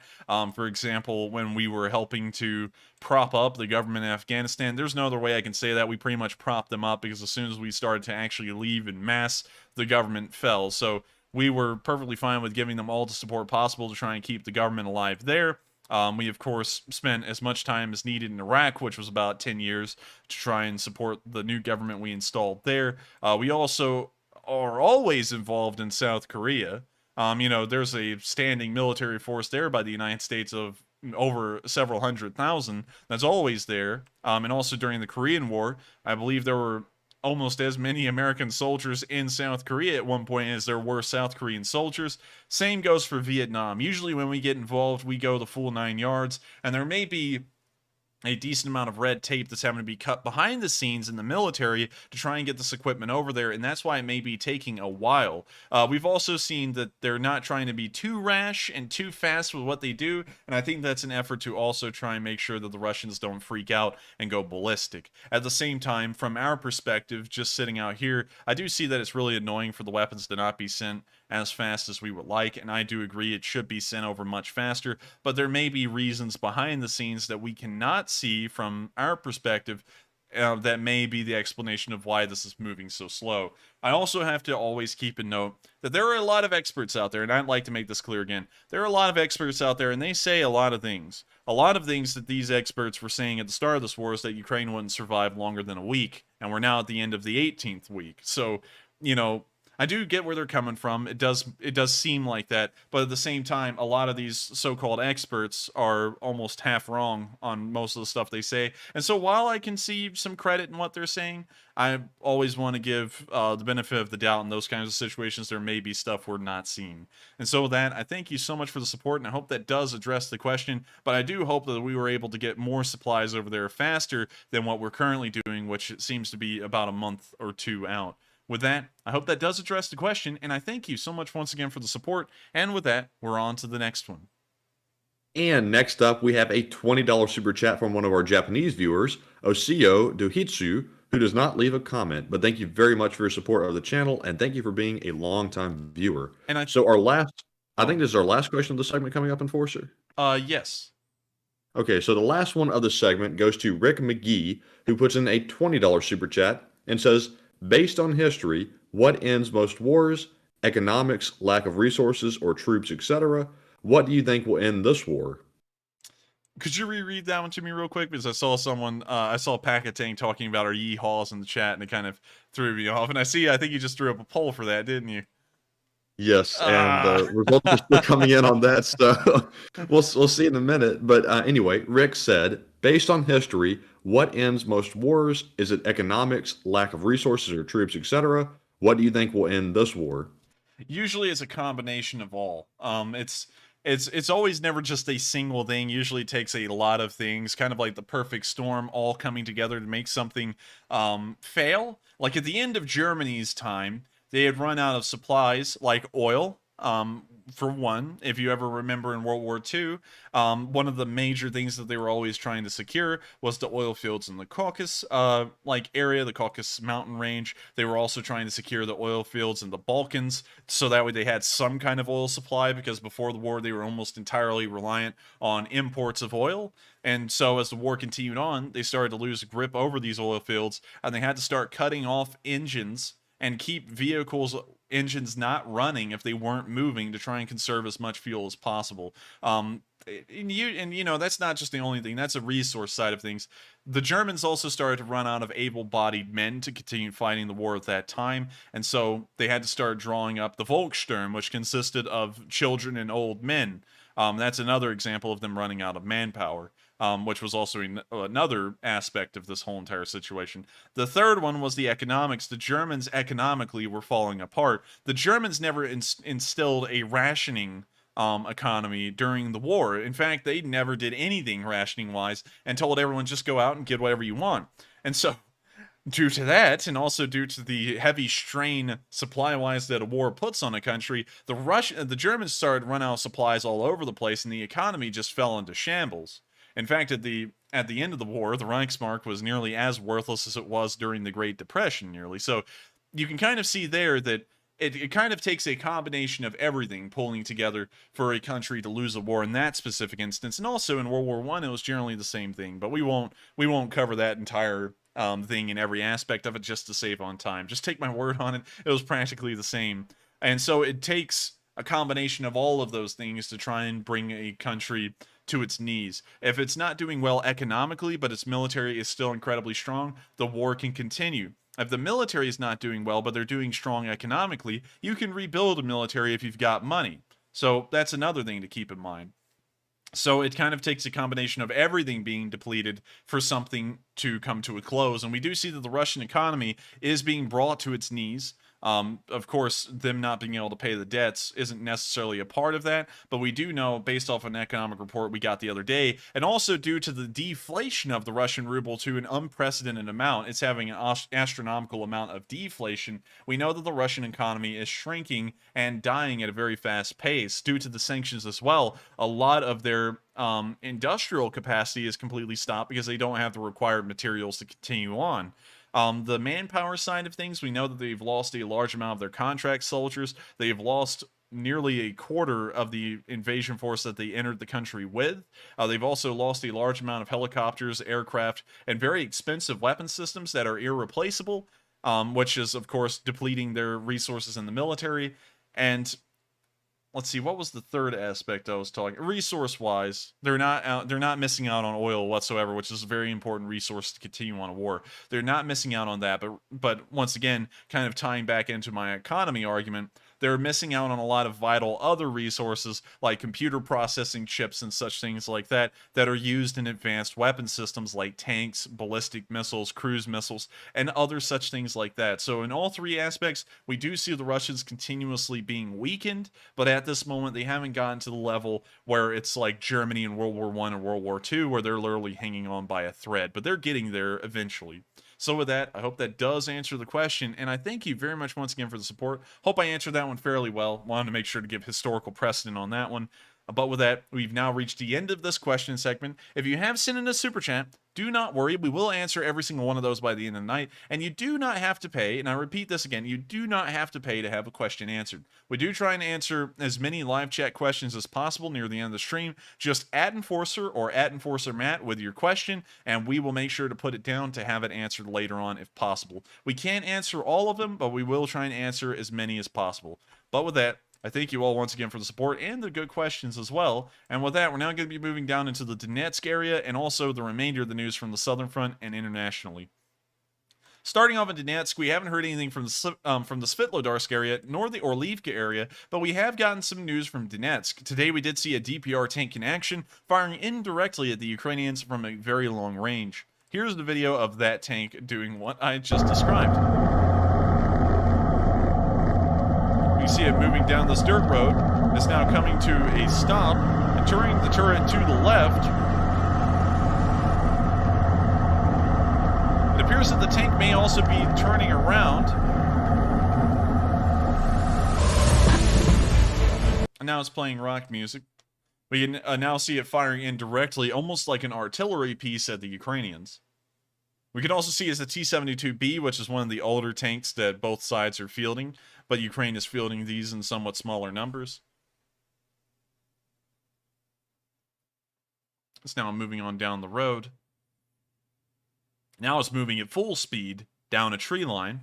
This is always a favored Russian tactic, is flying headlong down an unknown road and maybe running into a mine. They love doing that.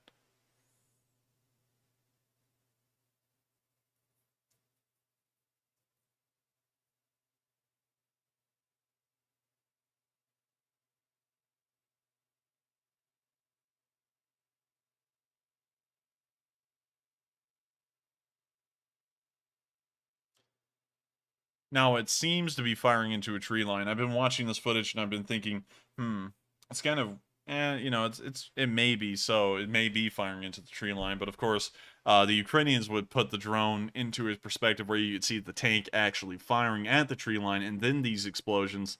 But it seems like these two bits of film have been cut together. We can now see something smoldering in the tree line, and we can now see a village that has multiple smoke plumes burning around it, but we can't tell if that was a tank firing or not. That actually looks like an artillery shell that's landed. So I think they may have cut those two bits of film together. It's somewhat difficult to tell on that one because it seems plausible but unlikely. But that is the only video we've gotten from the Donetsk area, and it does appear that the Ukrainian offensive here has stalled in the Kyivsky district. We haven't gotten any news over the course of an entire week about any more Ukrainian advances through that suburb and into the heart of the Donetsk city. So with that, there's not really a lot of news to report in the Donetsk area, but as we move further down the front line near Zaporizhia, we have seen the Azov battalion once again in operation. The Azov battalion actually has multiple battalions under its ilk, and we can see here that one of the Azov battalions that is in the south of the country stalked a couple of Russian soldiers that went into a trench work and then dropped a bomblet on top of them.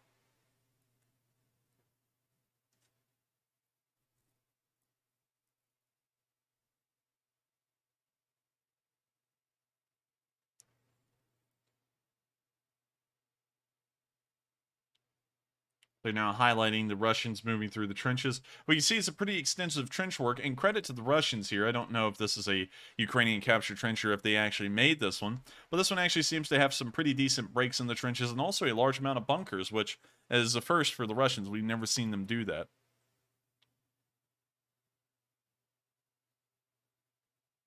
We can now see them drop the bomblet right onto the Russians, though, and it appears that they'll be having a bad day. We can now see a second bomblet being dropped, and if there was anyone left, that one most likely finished them off.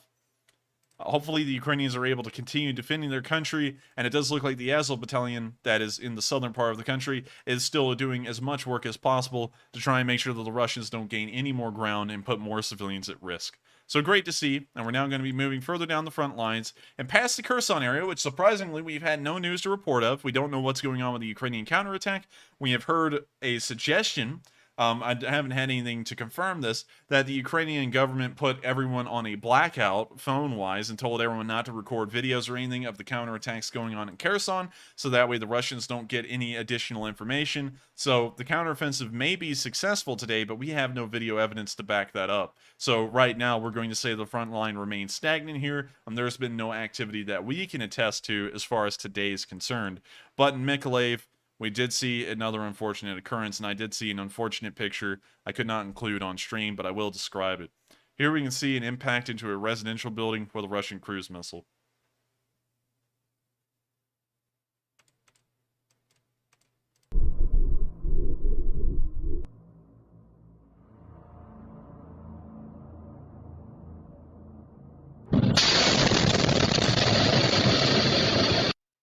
This impact killed several people, around 6 I believe, and has wounded multiple others. There was actually a picture I could not include on stream of a 6-year-old girl that had been buried in the rubble, and her head had been crushed by a large piece of the ceiling that had fallen on top of her. She was practically killed instantly. Still, it was an unfortunate thing to see, because that poor 6-year-old girl had an entire life ahead of her that was abruptly ended by a deliberate Russian cruise missile attack here in Mykolaiv. In this next video, we can also see the Russian missiles flying into Mykolaiv from another perspective here on the security camera. Here's the video of the missiles flying in. You see the missile there hitting the apartment complex, and of course, killing all those people, including that poor 6-year-old girl.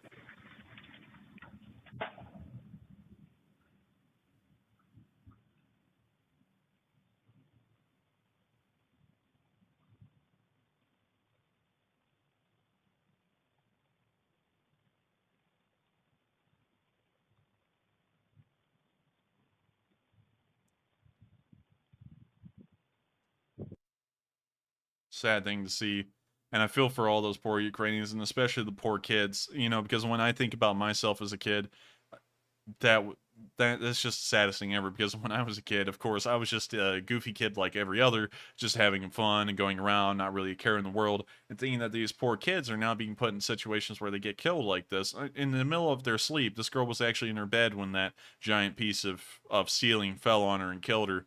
And to think that that was just the end. She didn't even know what happened. You know, it's just something fell on her head and she was gone. She was dead.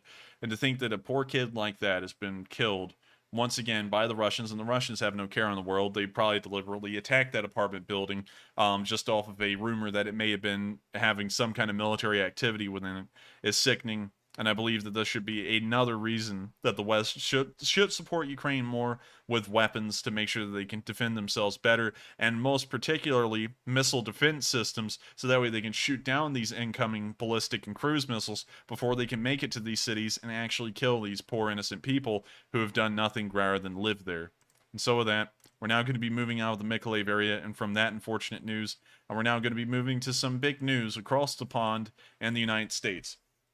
At the UN headquarters today, it was made official that Sweden and Finland have both been united in their joint efforts to join NATO, and have both gotten an invitation today from the NATO alliance to join.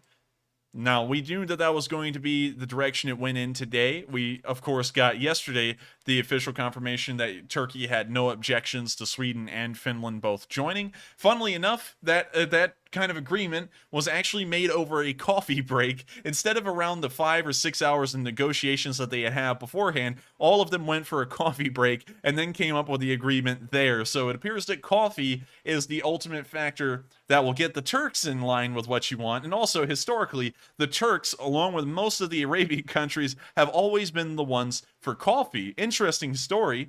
There's actually a huge coffee house scene in the city of Vienna. They're actually famously known for it, and it is a UNESCO recognized, I guess you could say, cultural legacy of the Austrians. And the story goes that the Turks, who sieged the city of Vienna, once they retreated, left a large amount of coffee beans around, and some guy decided that he knew what the coffee was for, and he introduced the Viennese to this coffee, and from then on, the Viennese were hooked, and coffee became the drink of the Austrians.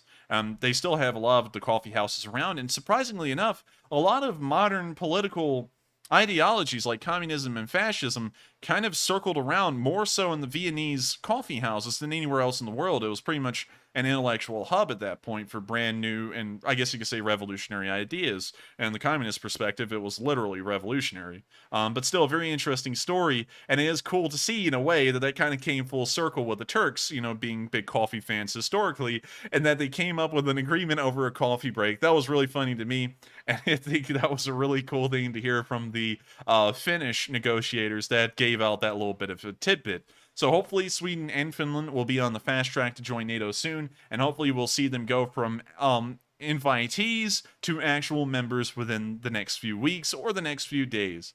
Regardless of that, incredible news, and I can't wait to see what the future holds for both Finland and Sweden, which will now be under the umbrella of NATO protection. With that, we're now going to travel back across the seas over the Bay of Biscay, France, Switzerland, Austria, Slovakia, and through Ukraine, all the way through the country, hundreds of miles, back to the capital of Kyiv, where we generally start off all of our streams looking straight at it. We've now returned full circle, and to round out the end of this week of the war's news, we are now going to listen to the speech from the president of Ukraine, Volodymyr Zelenskyy. And so, here he is, and he's about to speak about the prisoner of war exchange and some other activities that the country of Ukraine has been involved in today. And so, here's the speech from President Zelenskyy. Українці, українки, наші захисники, захисниці. Тиждень тому наша держава отримала статус кандидата на членство в Євросоюзі.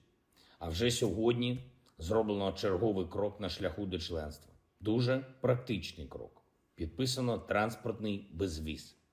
Це угода, яка прибирає бар'єри для українських перевізників.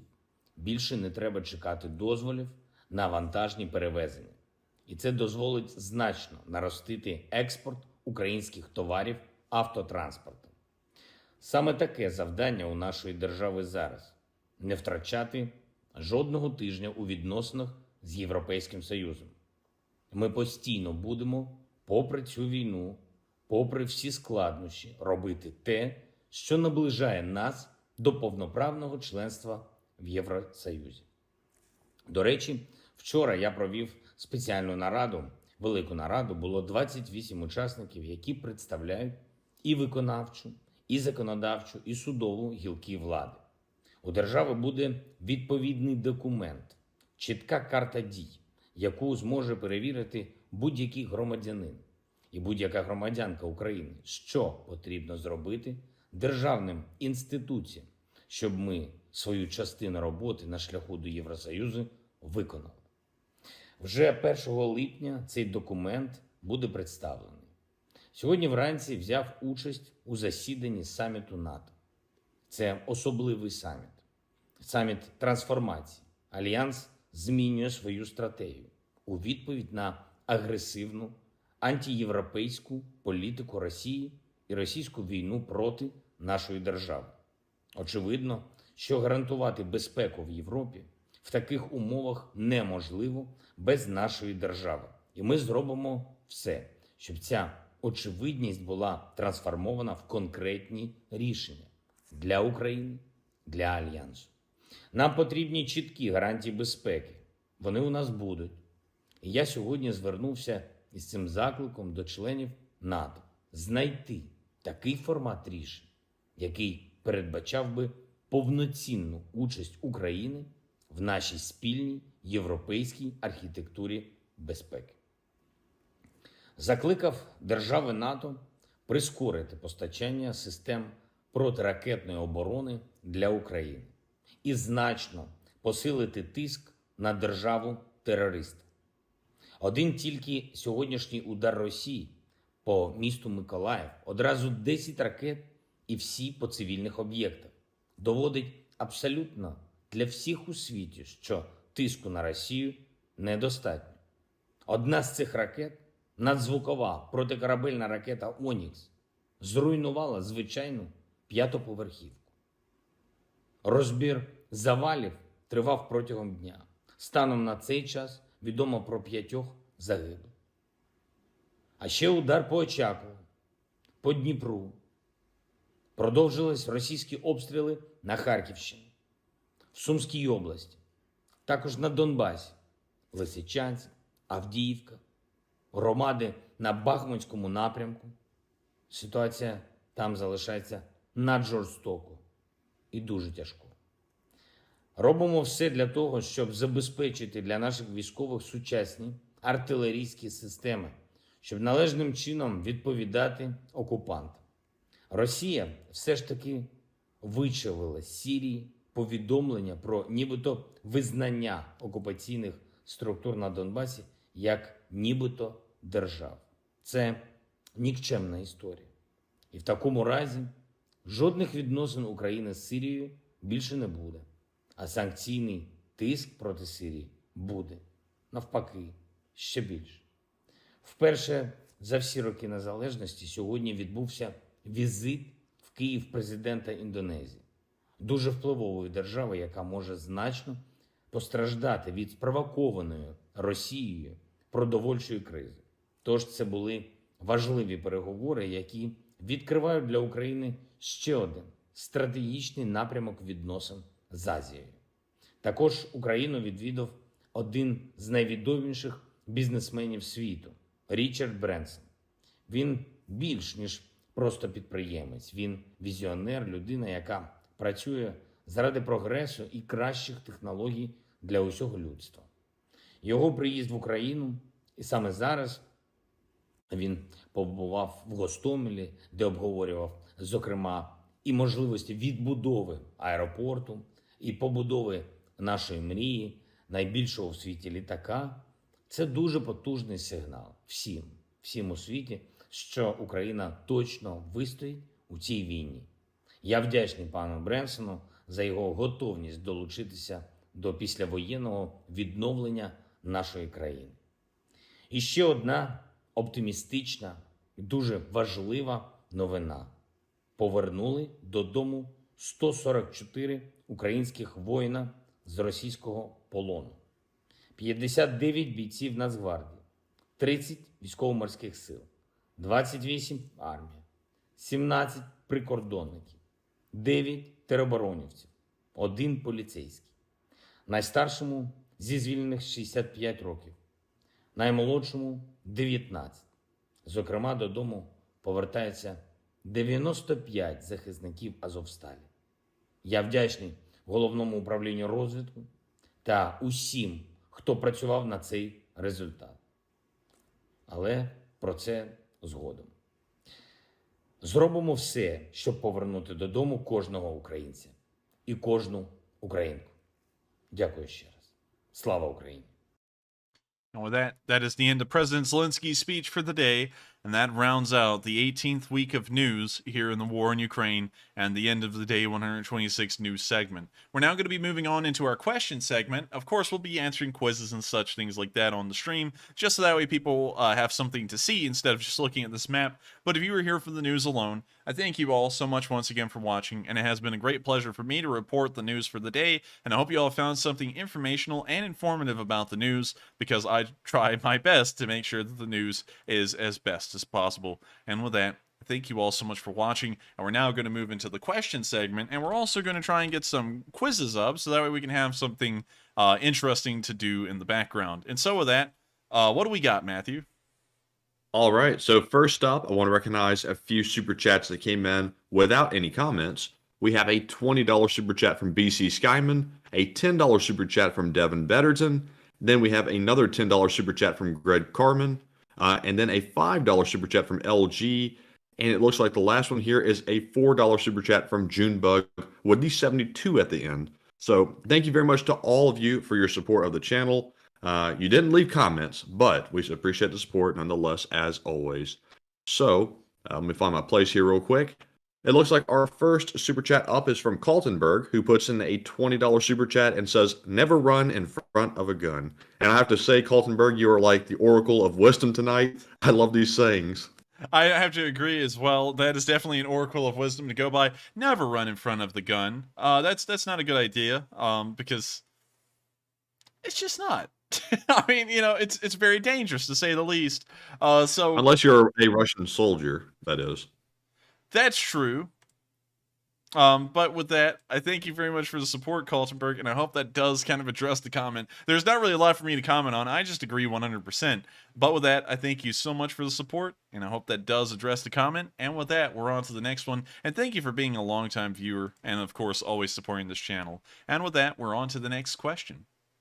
All right, and next up, we have a $17 super chat from Raven7, who says, "You got my dog being all to thank for catching stream. Glad to see the bits are sleeping the cheap vodka off. Welcome NATO, Finland, Sweden." Well, I agree with the last part. I don't know about the first part. I don't know what that means, but I can agree that welcome Sweden and Finland into NATO, and I hope they have a fun time here, because it is one rockin' of a place. Of course, the Swedes and the Finns aren't necessarily in need of economic assistance or anything. They've actually done fairly well for themselves over an incredibly long amount of time, but now with this military alliance shield over them, they will be getting the protection that they've pretty much been guaranteed for a while. If y'all didn't know, during the Cold War, it was pretty much unspoken but a known rule that if the Cold War would have gone hot, Sweden would have immediately joined NATO. They practically were NATO aligned during the entirety of the Cold War, and so this isn't a huge jump for them, but it is a big jump for Finland, which pretty much kept their neutrality complete all the way through the Cold War and all the way into the modern day as well. So with that, I thank you very much for the support, and hope that does address the comment the best we can. And with that, we're going to move on to the next question, and I thank you very much once again for the support. And next up, we have a $15 super chat from Stephen Merkel, who says, "What about Kaliningrad?" Kaliningrad. What about Kaliningrad? There's not much to comment on Kaliningrad. There's currently an ongoing land blockade of Kaliningrad where no supplies are being allowed in by road or rail from either Lithuania and Poland. But beyond that, there's not really a lot of news coming out of that area. So unfortunately, that's all we have. But I do thank you very much for the support, and I hope that does answer the question, at least in a way. I'm sorry there's not a lot to talk about there. But by and large, As far as we know, there's just a blockade going on, and that's it. We have no idea what the inside of Kaliningrad is like or what the citizens are facing there. And with that, we're on to the next question. And thank you very much for the support. And once again, I'm sorry I couldn't answer that too well because there's just not anything going on there rather than that. But with that, we're on to the next question. And next up, we have a $10 super chat from Lewis Brown, who says, am only 12 episodes away from the end of the Revolutions podcast, right in the middle of the Russian Civil War. What do you think are the strongest parallels between then and now? I'm going to be entirely honest with you. I would consider the Winter War. I don't know if the Revolutions podcast talks about the Winter War. I think you're talking more about the Russian Civil War.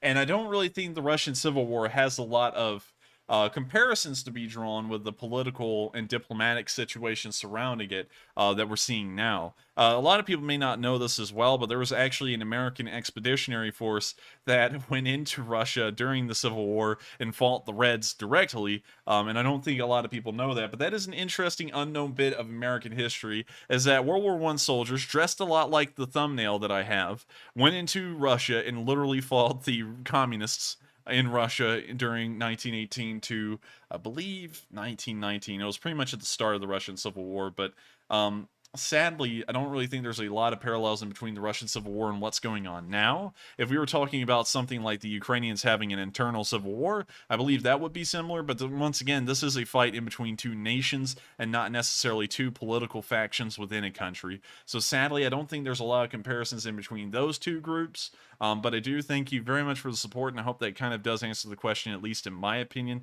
And there may be similarities, it's just that I personally don't think there's a lot of them. But thank you once again for the support. I hope that does address the question. And with that, we are on to the next one.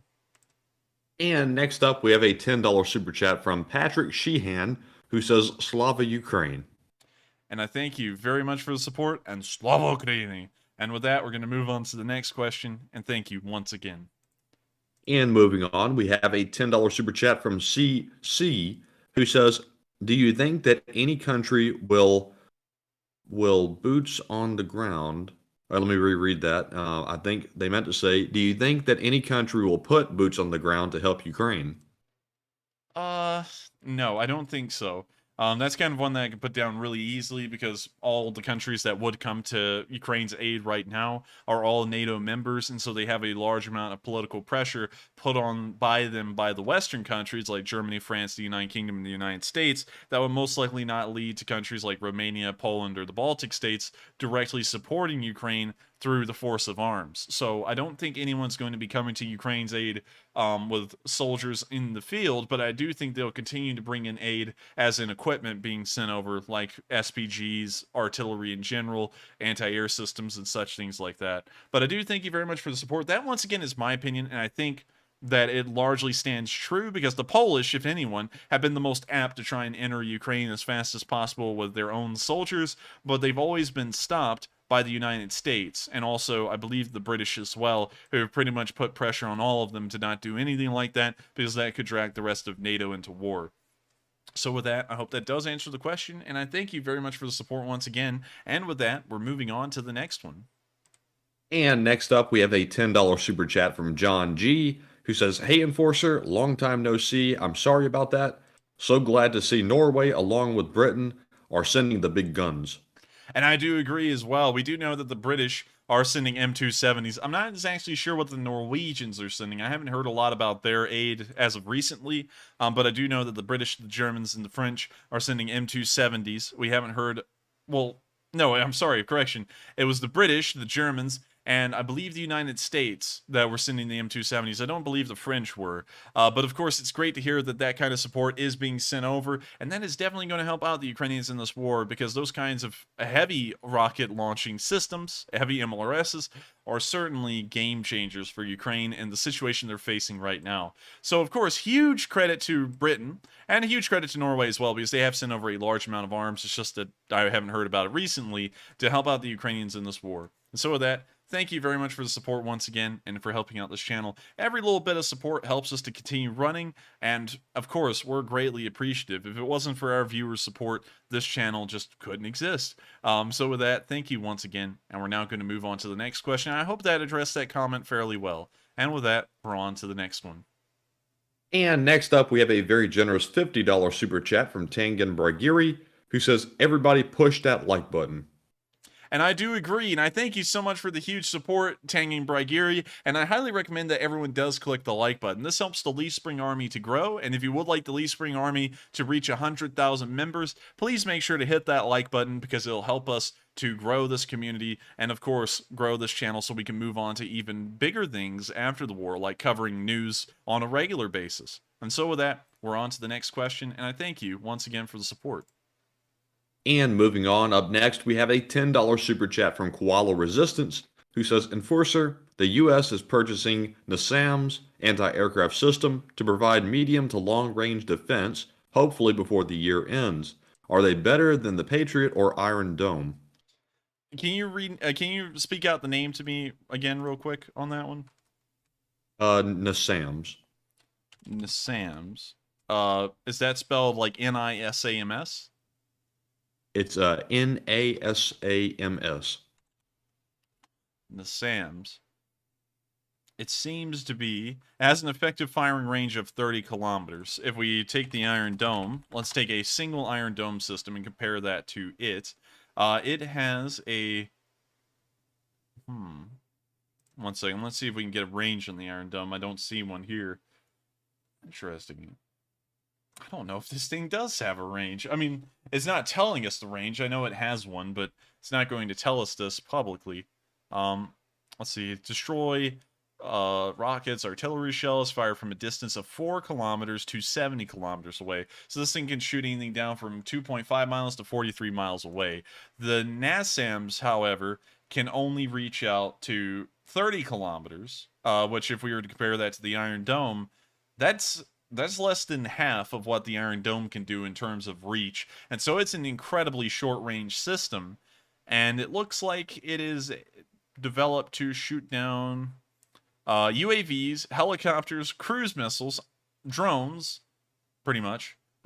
Unmanned combat aerial vehicles is literally the same thing as unmanned aerial vehicle, and aircraft. So it's pretty much a multi-purpose shoot down everything kind of system, kind of like the Iron Dome is supposed to be, although it says it's only destroying rockets and artillery shells. I think it could do a little bit more than that, but still, this is a do-all be-all system, but the range is incredibly short. I mean, very short. 30 kilometers is small. 30 kilometers to miles. Let's get a translation on that. It has a range of 18.6 miles. And so if we put that out on a map and measured that out from the center of, well, let's say the defense systems in Brovary. We'll put it right about here. 18 miles out is that far away. 18.6 is that far away from Kyiv. And considering that these rockets are traveling at, say, like Mach 2.5, almost all the way to their target, that's a very short distance to try and shoot something down and have a wiggle room area in it, because if it misses, and there's almost not going to be a second chance. So I think, honestly, the Iron Dome is better because you have more range to work with, more wiggle room to miss and fire multiple times to try and shoot it down, instead of the NASAMS, because it just has such a short range. But, you know, then again, it could be a really effective system. I don't know a lot about it. This is the first time I've ever heard about it, honestly. But I do believe that the Patriot defense system would be more effective in shooting, you know, anything down compared to the Iron Dome or the NASAMS, just because of its range. So let me pull up the Patriot defense system. And let's see the range on this thing. It doesn't tell us here. Let's see if we can get it up here. Oh, man. Come on. Patriot. Neat. What about the range? Patriot guided missile. Maybe it'll tell us down here. I don't see it, actually. Maybe it'll be over here. Operational range. So this thing can reach out, the PAC-1 can reach out to 56 miles, and so it's already doing far better than the Iron Dome and both the NASAMS could in terms of range. And I believe if we go back up to the top, it'll give us a general rundown. Surface-to-air missile system. It is made to shoot down what, though? Is it as a specific purpose, or is it an everything system? Also, it was developed in Huntsville, Alabama. Really cool. But let's... You know, it's really hard to read articles like this that are this long because I don't want y'all to be sitting here just waiting for me to read. But it looks like it was able to shoot down a Su-24. So it looks like it's able to shoot down aircraft. But beyond that, can't really say that this thing could shoot down everything. But I feel like that's, of course, its purpose. This thing's supposedly able to shoot down nuclear weapons. So if it's able to do that, I feel like it'd be able to do anything. But in terms of range, this is far exceeding everything else in its capabilities. But, you know, this may be a pretty decent system in its own right. But with that, I thank you very much for the support, and I hope that answered the question, at least in a way, a direct comparison of the statistics and spreadsheets on them. But again, that's just my opinion, and it could be wrong. It could be that the NASAMS is an incredibly capable system, although it does have a shortcoming in how far it can fire. But with that, I thank you once again for the support. I hope that does answer the question, and with that, we're on to the next one. And next up, we have a $10 super chat from WF2U, who says, Enforcer and Enforcer Matt, Stab is staff in English, meaning the command staff. Well, I thank you very much for the support. I don't know what that's in reference to, but we will keep that in mind going forward. And so I thank you very much for the little tidbit of info there. And with that, we're going to move on to the next question. And I thank you once again for the support. And with that, we're on to the next one. And next up, we have an $8 super chat from Nigel Curtis, who says, thank you, Andrew and Matt, for all of your hard work supporting Ukraine. What do you think about the F-35s visiting Snake Island? I think that would not be a good idea, because if they were flown by the Ukrainians, that will let the Russians know we're giving them aircraft, which could be war, and if we did that directly with our own F-35s, that could be war. And so while I think that's a cool idea, I think that's a very scary one at that, because that could lead us into a world war. And I know that everyone, and you know, I saw a Ukrainian soldier today when someone asked him, what do you think about the West and what they're doing? He said, stop being effing peas. And I was thinking, well, you know, I can kind of get where he's coming from, but at the same time, if we enter the war, we're going to be bringing on a nuclear holocaust, and that's kind of what we're trying to avoid so far. And so, you know, with that in mind, the F-35s would kind of lead us into that if they took a visit to Snake Island. And so while I think that's a cool idea, I don't necessarily think that would be good for the preservation of pretty much life on Earth. And so with that, I hope that does answer the question. And I thank you once again for the support. And with that, we're on to the next one. And up next, we have a $7 super chat from Ranger Sly, who says, Slava Ukraine and Herom Slava. And Slava Ukraini, Rom Slava. I thank you very much for the support once again. It helps us to run this channel. And also, of course, once again, Slava Ukraini. And with that, we're on to the next question. And next up, we have a $7 super chat from Olivia McCarthy, who says, I personally don't see Russia being welcomed back into the international community for the next 30 or so years after this war. I think that's a pretty true statement. I think that they would be able to re-enter it probably within 15 years, but they wouldn't be fully accepted back into economic forums and such things like that until about 30 years in the future. So I could entirely agree with that. But the Russians have been having a pretty bad streak so far with being kicked out of stuff and never really allowed back. It started off with the Olympics committee when they found out that all of the Russians were juiced up more than the Kool-Aid man, and so they decided to remove the Russians from the Olympics altogether, and now they have to pretty much join other teams or fly an Olympic committee flag to be able to participate. And so I believe they're going to end up being kicked out of everything by the end of this war, and it'll most likely be an incredibly long time before we actually see them come back as the Russians in anything. So with that, I thank you very much for the support. I hope that does address the question, and I do believe that's a largely true statement. I can get behind that and agree with it. And so with that, thank you once again, and we're going to move on to the next question. And next up, we have a $5 super chat from Zach Jeffers, who says, F the bots and Slava Ukraine. And yes, I agree, F the bots. Luckily, they hadn't been that bad tonight, and I haven't seen the cam bot either, so we're doing pretty good for the moment. And I have to agree, and I have to say F the bots as well. And we've also had no visits from the bots. I think we've stopped that all by fixing the issues with the last DDoS, which we survived, by the way. And I was very happy to see that, because that's something that I've been working towards for quite some while and laboring in the background to try and figure out how to fix. And it looks like we've been able to fix it so far.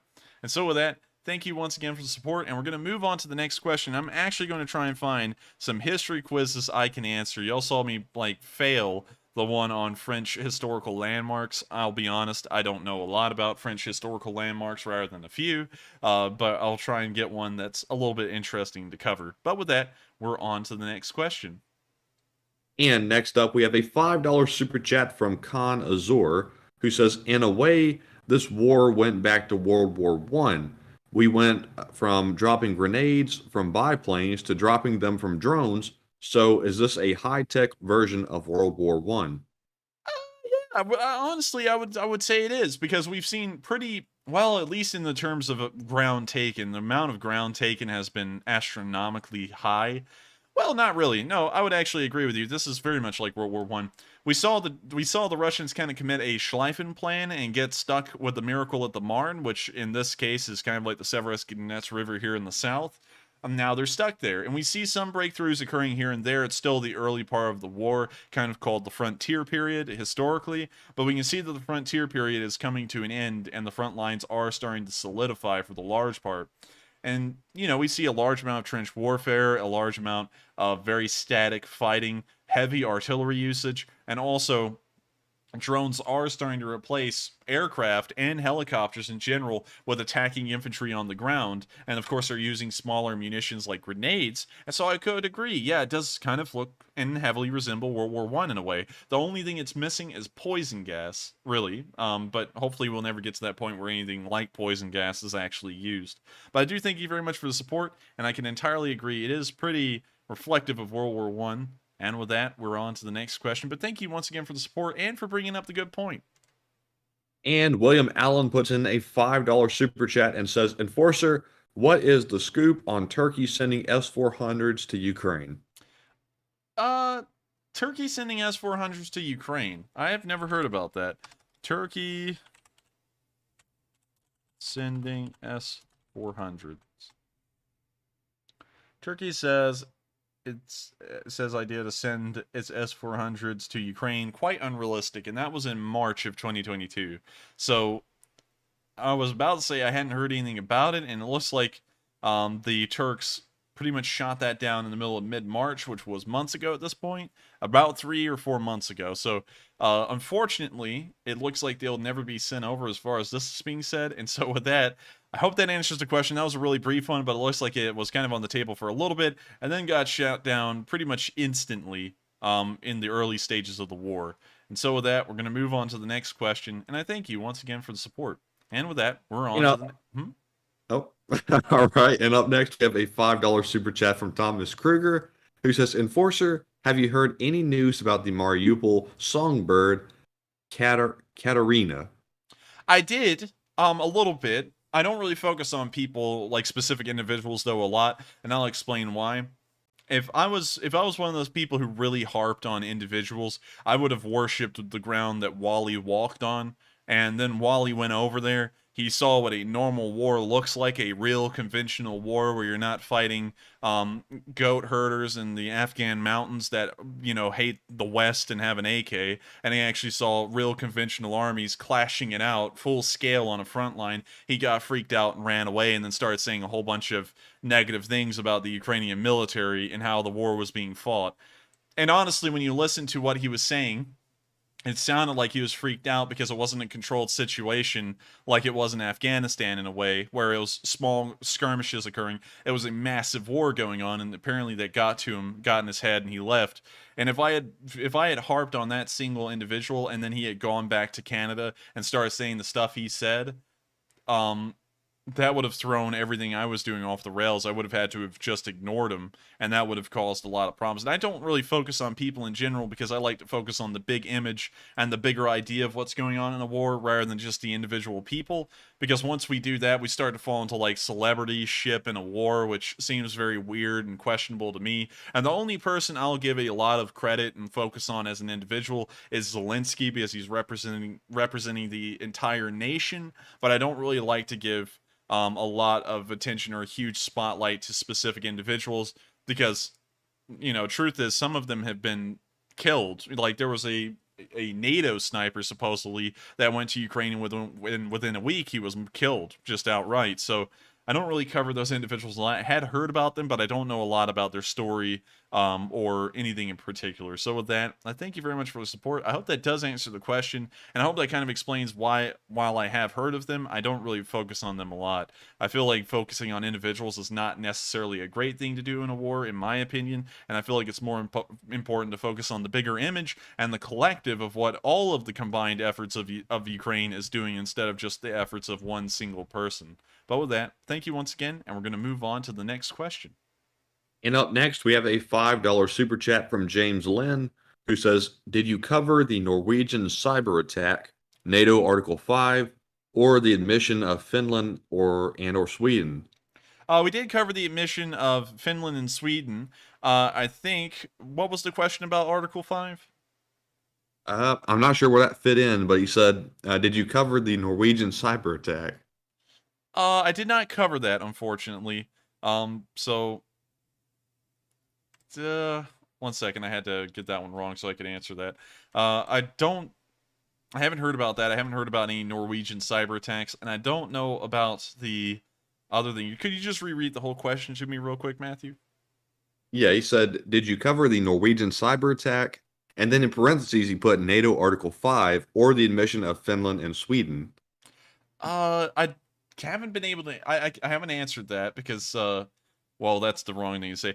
I haven't heard about that. I haven't heard about a cyber attack or the implication of Article 5. And I guess we would have been at war with Russia in 2012 or 2010. Enforcer, can you hear me? Yes, I can. Oh, great. We're suffering another DDoS attack right now. So I don't know if y'all can still hear us. Hopefully it stays online this time. I think the stream's about to pull through. It looks like it might. Oh, God, we survived a second one. Yes. Whatever we did, I'm not going to tell everyone what we did, but what we did in the background has saved the streams. Yes. It's still running as far as I know. We're going to sit here for a second and make sure everything's running fine. But, oh my God, it feels so good to make it through these things. They just kind of like cause a short disruption, but we're still here. Oh, yes. This is amazing. I love this. Oh, man, they'll never be able to take the stream down again, it seems. Oh, yes, this is amazing. But with that, did I get done answering that last question? I believe so. And so with that, I hope I did answer that question. And I thank you very much for the support. Sorry if I didn't really cover something clearly. I'm right now living on a high of surviving a second DDoS attack. So thank you once again for the support. We've been here for a historical occasion. And with that, we're going to move on to the next question. And I thank you all so much once again for being viewers that just watched me survive number 2 of the DDoS attacks. The bots are now like... the bots and me are now like 5 and 2, and hopefully that score is going to get even higher because I want to survive through more DDoS attacks. My defense is impeccable. My offense is impenetrable. You know. But anyways, we're moving on to the next question, and I thank everyone once again for sticking with us. And with that, we're on to the next one. And next up, we have a $9 donation from Raven7, who says, do you think NATO can avoid direct intervention with Russia's growing civilian targets? P.S. Sorry for my typing errors in the previous chat. It's 5 a.m. and I have no glasses, lol. P.P.S. F the bots. And thank you for the support, and F the bots as well. And to answer that question, could you reread the very first part that was the question, Matthew? Because I was like trying to make sure I could address the ending parts first. Raven said, do you think NATO can avoid direct intervention with Russia's growing civilian targets? Yes, I think they can, because they're still not falling under that nuclear, chemical, or biological attacks that we said would draw us into the war. They're still just normal, conventional attacks, but they're hitting civilians, and that's never drawn us into the war yet, even after we saw the massacres in the Bucha-Hostomel European area, and so I don't think that that will ever draw us into the war, but hopefully, although this sounds a little rough, if we were wanting to get involved, the Russians would get stupid and do something that would force us into it, and then maybe we would enter at that point. So with that, I hope that does answer the question, and I thank you very much for the support. But sadly, you know, just to kind of like touch on it again, if it's not breaking any of the guarantees we've made Ukraine already about chemical, biological, or nuclear, and it's a standard cruise missile that hits an apartment block and kills multiple people, that doesn't fall in that criteria, and so we won't enter Ukraine and do anything about it. So with that, we're going to move on to the next question. I just want to make sure to say that again, just in case if it wasn't coherent the first time. And with that, we're on to the next one. And next up, we have a $5 super chat from Walter A. Lakota Jr., who says, Aloha, Enforcer and Enforcer Matt. I am working on the USNS Loyal in Yokohama, Japan. May Ukrainian army hold the front line all the way. And I agree. That's really cool that you're working with someone in Yokohama, Japan. I've looked at Japan. It's an interesting country, and I think it's a really neat place. Yokohama, I'm trying to find it right now on the map. What's very crazy to me is that there's a small amount of cities, large cities in Japan. But then again, it's not that big. It's about the size of California, and their cities are massive. But let me try and find Yokohama. Is it in the north? Is it in like the... No, it's not in Hokkaido. Yokohama. Do you know where Yokohama is in Japan, Matthew? I have no clue. Ah, man, I'm trying to find it right now, and I just can't find it. Man. Oh, Yokohama, it's right here. It's south of Tokyo. It's kind of like a suburb, I suppose. But that's really cool, actually. That's really neat. I've always been wondering what it's like to actually go to Tokyo. It's a huge place. And what's really cool is that, of course, it's been around since medieval times. And that probably will blow a lot of people's minds, but Tokyo did not exist until around the 1400s. And it was pretty much started off, if I can find the castle... what's the name of the castle that's in the middle of Tokyo? I think it's somewhere around here. Oh, man, I'm trying to find it. Sorry, y'all. I want to make sure I'm correct on this. Oh, whoa, look at that. Oh, man. the Zojoji Temple's got a interesting symbol right there. We're just going to move off of that. Well, it's got a swastika. No. And there's got a... Well, I know it's like a... I believe I forgot who uses that symbol, but it's a normal symbol in Asia. But I'm trying to find the castle still. Man, I can't think of the name of it. Hokkaido Castle, I think. Hokkaido Castle. Let me see if that's correct. Where is it? No, it's in Matsume, so that's not it. What's the freaking White Castle? White Castle? Is that Matthew, that's a burger. That's a burger joint. No, it's not White Castle. Anyways, I got him. Yeah, credit to Santiago Combes for saying that. I got him. Yeah, you got me. But I do thank you very much for the support. And it is cool to hear that you are working on a project in Yokohama. And I wish you the best of luck. And if you ever want to tell me what Japan's like, I would be highly interested. I'm always interested in hearing what other countries are like around the world. And cool enough, I actually ran out of the house today on the lunch break. And I actually ran into a guy who was selling books in a parking lot, and he was from Botswana. And it was really cool to ask him about Botswana. It's really neat. Apparently, they give out free land in Botswana, and he already has some 26 to 27 acres that is located to him to use for farming, which I thought was incredibly cool. And he had a really cool story as well. I thought he was a pretty impressive person. And I hope we hear great things about him, too, because he was a really nice guy. But with that, I hope I kind of touched on some of the major talking points there. And with that, we're going to move on to the next question. And 907 Pike, Alaska, no. With that, we're on to the next question. All right. And next up, we have a $20 super chat from Siri, Apple's favorite voice assistant, who says, thank you both for the work you do. I've been watching since day 51 and saved the best and cutest clips to show my 96-year-old great uncle. He survived the German occupation of Norway. He appreciates y'all too, and Slava Ukraine. And thank you very much for the kind words, Siri, and also thank you for supporting the channel. And I got to thank you so much for the kind support as well. And I think it's honestly incredible to me that a lot of people do enjoy the channel, including your great uncle. I wanted to make sure to get that correct. And that's crazy to me. He survived the occupation of Norway in World War II. Sorry, for some reason I lost my mental train of thought there.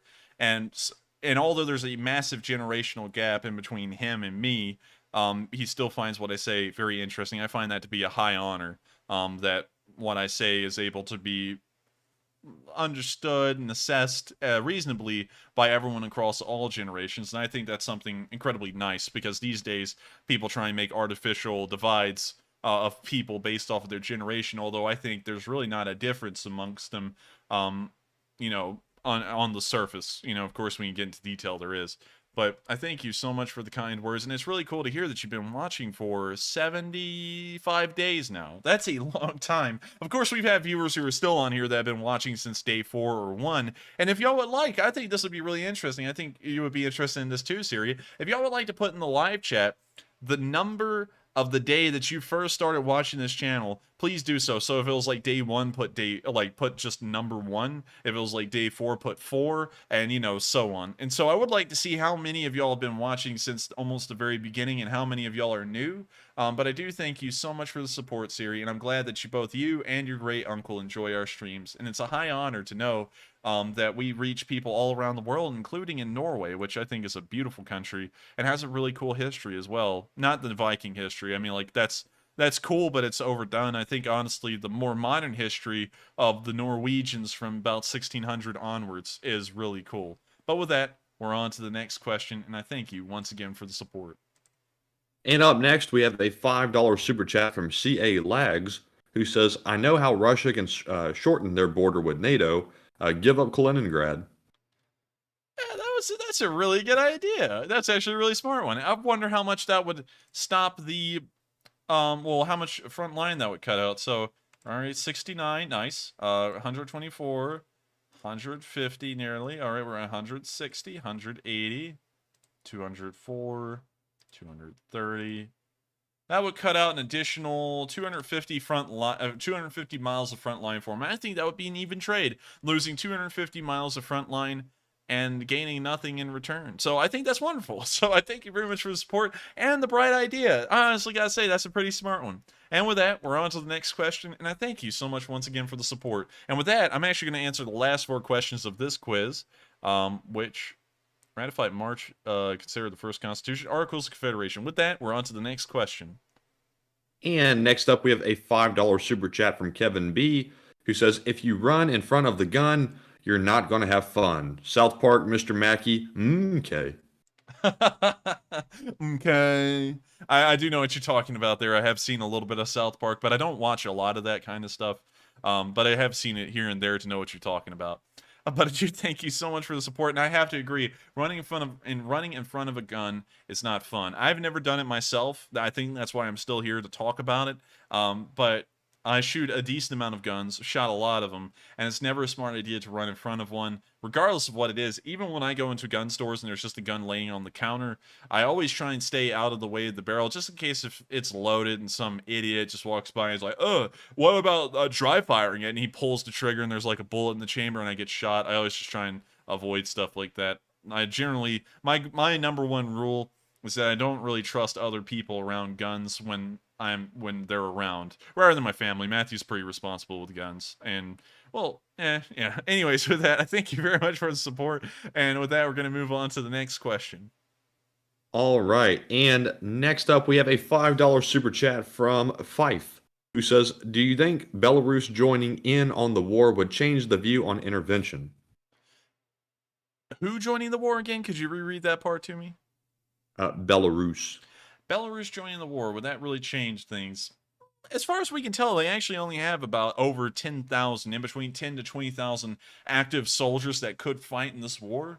And so honestly, it would be like adding another brigade, maybe. Another 2 brigades into this war. And so the amount of manpower they'd actually be able to fling at the Ukrainians would be very small from the outset. And that would be pretty much using all of it at the start. So I don't really think they'd actually be making the massive splash that people think they would.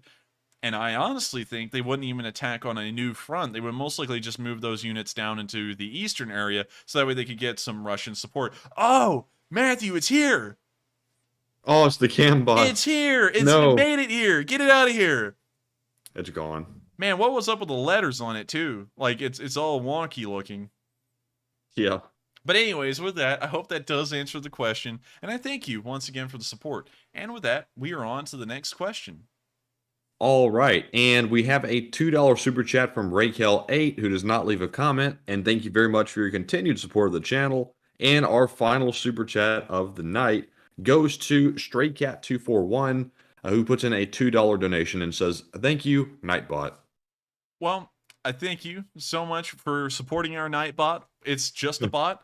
It kind of does its own thing, and honestly, it's almost like an NKVD agent, or some of y'all may know it better as the KGB, because that thing goes around slaughtering folks in the chat. I mean, like, sometimes I think it's going overboard, and it's just sitting down there murdering people. Even some of our longtime viewers, it just removes their comments, and I'm like, whoa, I'm like, what is it doing that for?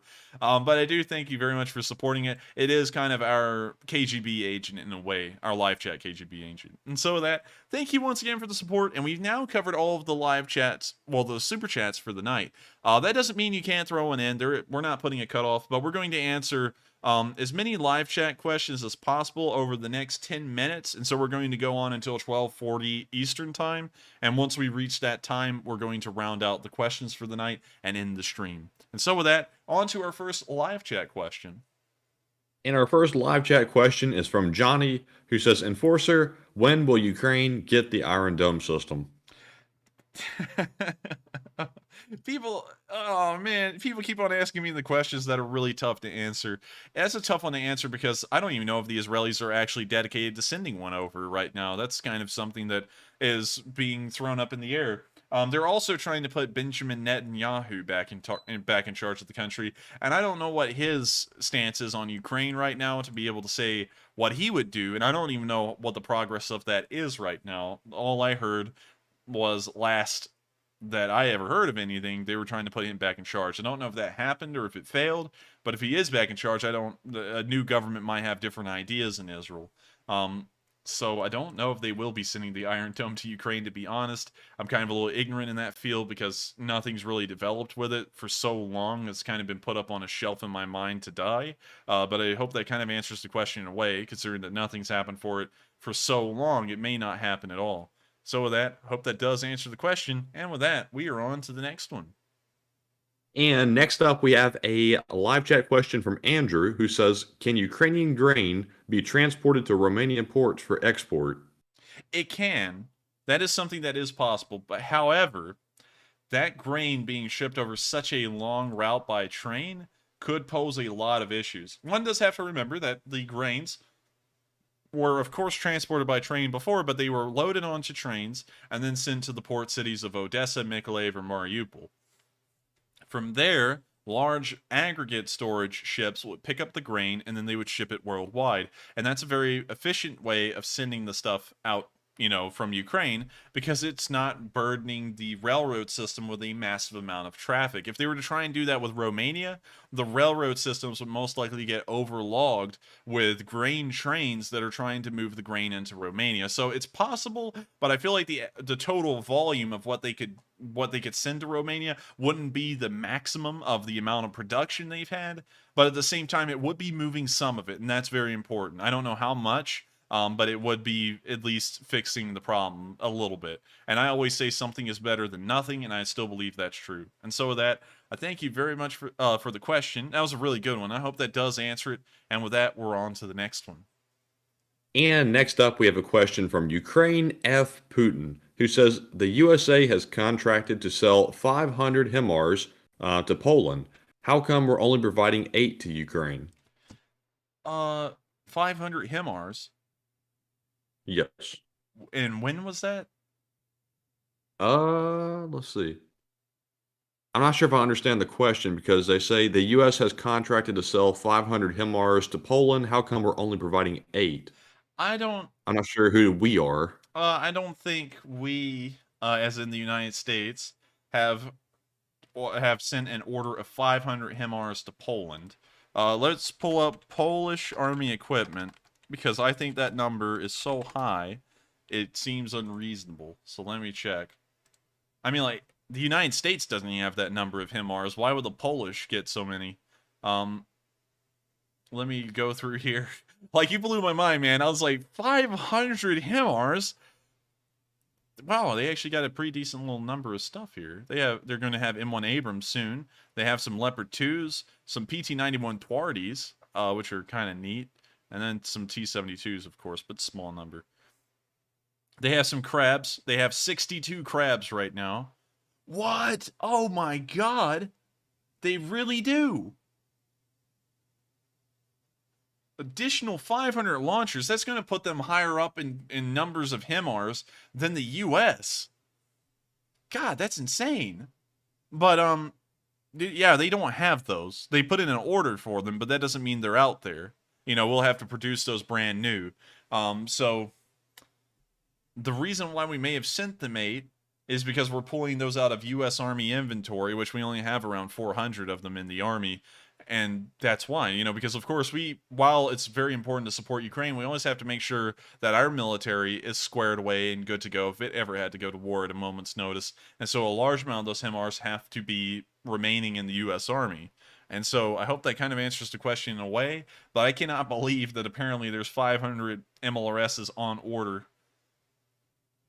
But also in 2018, an agreement was made to supply them with 20 launchers, but apparently they haven't gotten those either, according to Wikipedia. So I don't know what's the situation with that, but that's an insane figure for an MLRS system. But with that, I hope that does answer the question, and I thank you very much once again for the support. And with that, we are on to the next one. And next up, we have a question from Blue, who says, Enforcer, how does the Russian war in Afghanistan that expedited the collapse of the Soviet Union compare to this conflict? It compares a pretty decent amount, actually. First, their tactics of invading Afghanistan in 1979 is heavily reflective of what they did at the very start of this war. They tried to find an airport within miles of the capital. That one was in Hostomel. In 1979 in Afghanistan, on Christmas Day, of all days, they actually went to the Kabul International Airport, which is surprisingly the same airport that everyone remembers seeing on the news where everyone was trying to leave Afghanistan. Let me see if I can find it. I believe it was north of the city, kind of heading towards the Bagram Air Force Base. What in the world? Where's Bagram? Oh, come on. Did I really forget Afghan geography that quickly? Oh.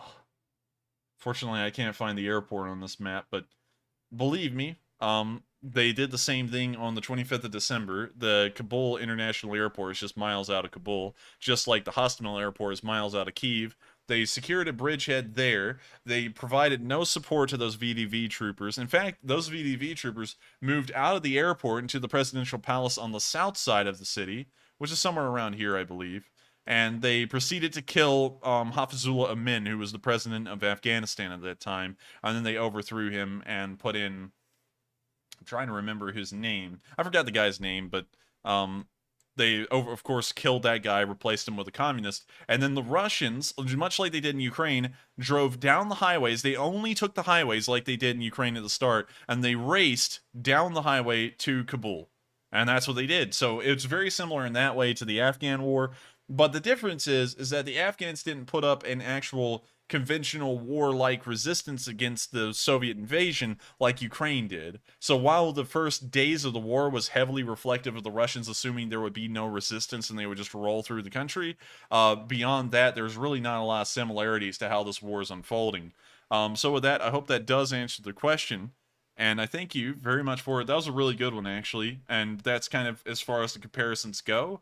And that does show, because that does give the historical precedent, that the first week of this war, the Russians actually expected the Ukrainians to fold within days, and they would just pretty much annex the country, kind of like what they did with Afghanistan. They didn't annex Afghanistan, but they, of course, took over the major areas like Kabul and Kandahar, and then installed a puppet government to run it. And so with that, I hope that did answer the question, and we're on to the next one.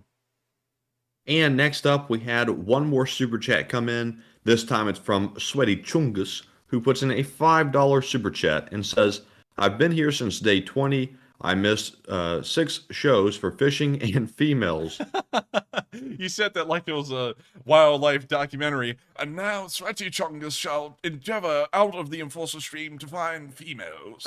I thank you very much for the support. And it's fine. It's really cool, actually, that you only missed 6 of them. That means you've watched 100 of them so far. So I hope you've been having a lot of fun. Of course, I find it really enjoyable to have a whole bunch of people to talk to every night, and also report the news as well, because this is kind of what I just live in my daily life. This is what I think about. Now I've actually got a thing to do on the internet that revolves around it, so this is like the perfect world for me.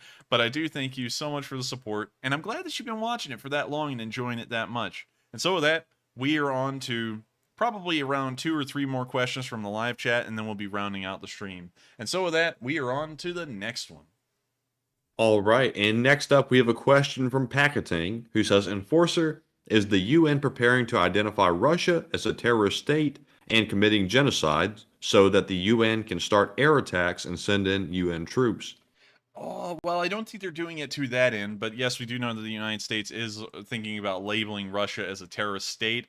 You do have to remember, though, that we've labeled Iran as a terrorist state, but we've never actually done anything like that to them, and I certainly don't think we'll do anything like that to the Russians, because just because we magically declare them a terrorist country does not mean that their nuclear weapons go inert and they just are falling victim to us. You know, like, it's... I always have to remind everyone, it's not really a movie. It's not like the good guys can come out on top and win without question, without even getting a scratch. The Russians, while a evil and sick force of the world out there, governmentally and militarily, they still have a massive nuclear arsenal that's larger than any other country on Earth, and even if only a portion of it is operational, they could still level pretty much the entirety of the Western world with the remaining nukes they have. So, in that instance, we may label them as a terrorist state, but I don't think that's going to extend into us actually invading Russia, because that would lead to nuclear annihilation. So with that, I hope that does answer the question, and we are on to the next one. And next up, we have a question from Beef Taco, who says, Question, do you know if there's any news about replacements? Does Ukraine have an acceptable number of replacements, or is there a desperate need for more volunteers and or international forces? As far as we know, there are an ample amount of volunteers in Ukraine, as well as reinforcements. Not necessarily replacements. I was like, replacements? I was thinking about equipment the whole point, but the whole time. But in terms of personnel, we do know that they have a massive amount of able-bodied men in the country that can still be mobilized, trained, and sent to the front. And a lot of them do have prior military experience and are still in the process of being retrained and remobilized to go to the front and fight. So in that regard, they aren't hurting on manpower as far as we know. But then again, that could be wrong, because we don't get a lot of information about Ukrainian logistics or manpower. So with that, I hope that does answer the question, and we're now going to move on to the final question of the night, and then we're going to round out the stream. And so, who is the lucky person who put in the last question of the night? So the last question of the night goes to Tony Snedekor, I believe it said, who says, Enforcer, how come Ukrainian citizens don't help in the fight? At least flatten tires on all the vehicles marked with a Z. That's a pretty decent question, I suppose. But honestly, the answer is that a lot of Ukrainian citizens are scared of getting around the Russians. Well, I'm assuming this, probably because they could get killed really quickly. We've seen that there's proof of that. And also, I wouldn't really dog on the Ukrainian citizens too much that are behind the lines. I mean, like, a lot of them that aren't behind the lines are doing a lot, and we know that a decent amount of them in the south have become partisans. And so I'm not going to dog on them too much, because they're doing the best they can. And if I was a civilian in that situation, I don't know what I would do. I may be just trying to survive, which is what a lot of people are doing. So I hope that kind of has answered the question, but I kind of find it a little bit weird that the question is kind of phrased like the Ukrainian citizens ought to be doing more, when a lot of them are, just trying to survive and make sure that they don't get killed. But with that, I hope that does answer the question, and we have now reached the end of tonight's stream. I thank you all so much for watching once again. It has been a pleasure for me to report this news to all of y'all, and I hope y'all all have enjoyed the day 126 stream. We'll of course be back on tomorrow at 10 p.m. Eastern Time to cover the next day of news, the 127 news, and I hope you all have enjoyed tonight, and I'll see you all tomorrow then at 10 p.m. Eastern Time. Once again, if you have enjoyed the stream, please make sure to subscribe, because these streams run weekly, along with our summaries, every single day of the week except for Mondays. Thank you all once again, and I'll see you all tomorrow at 10 p.m. Eastern Time. Slava Ukraini, and have a great night.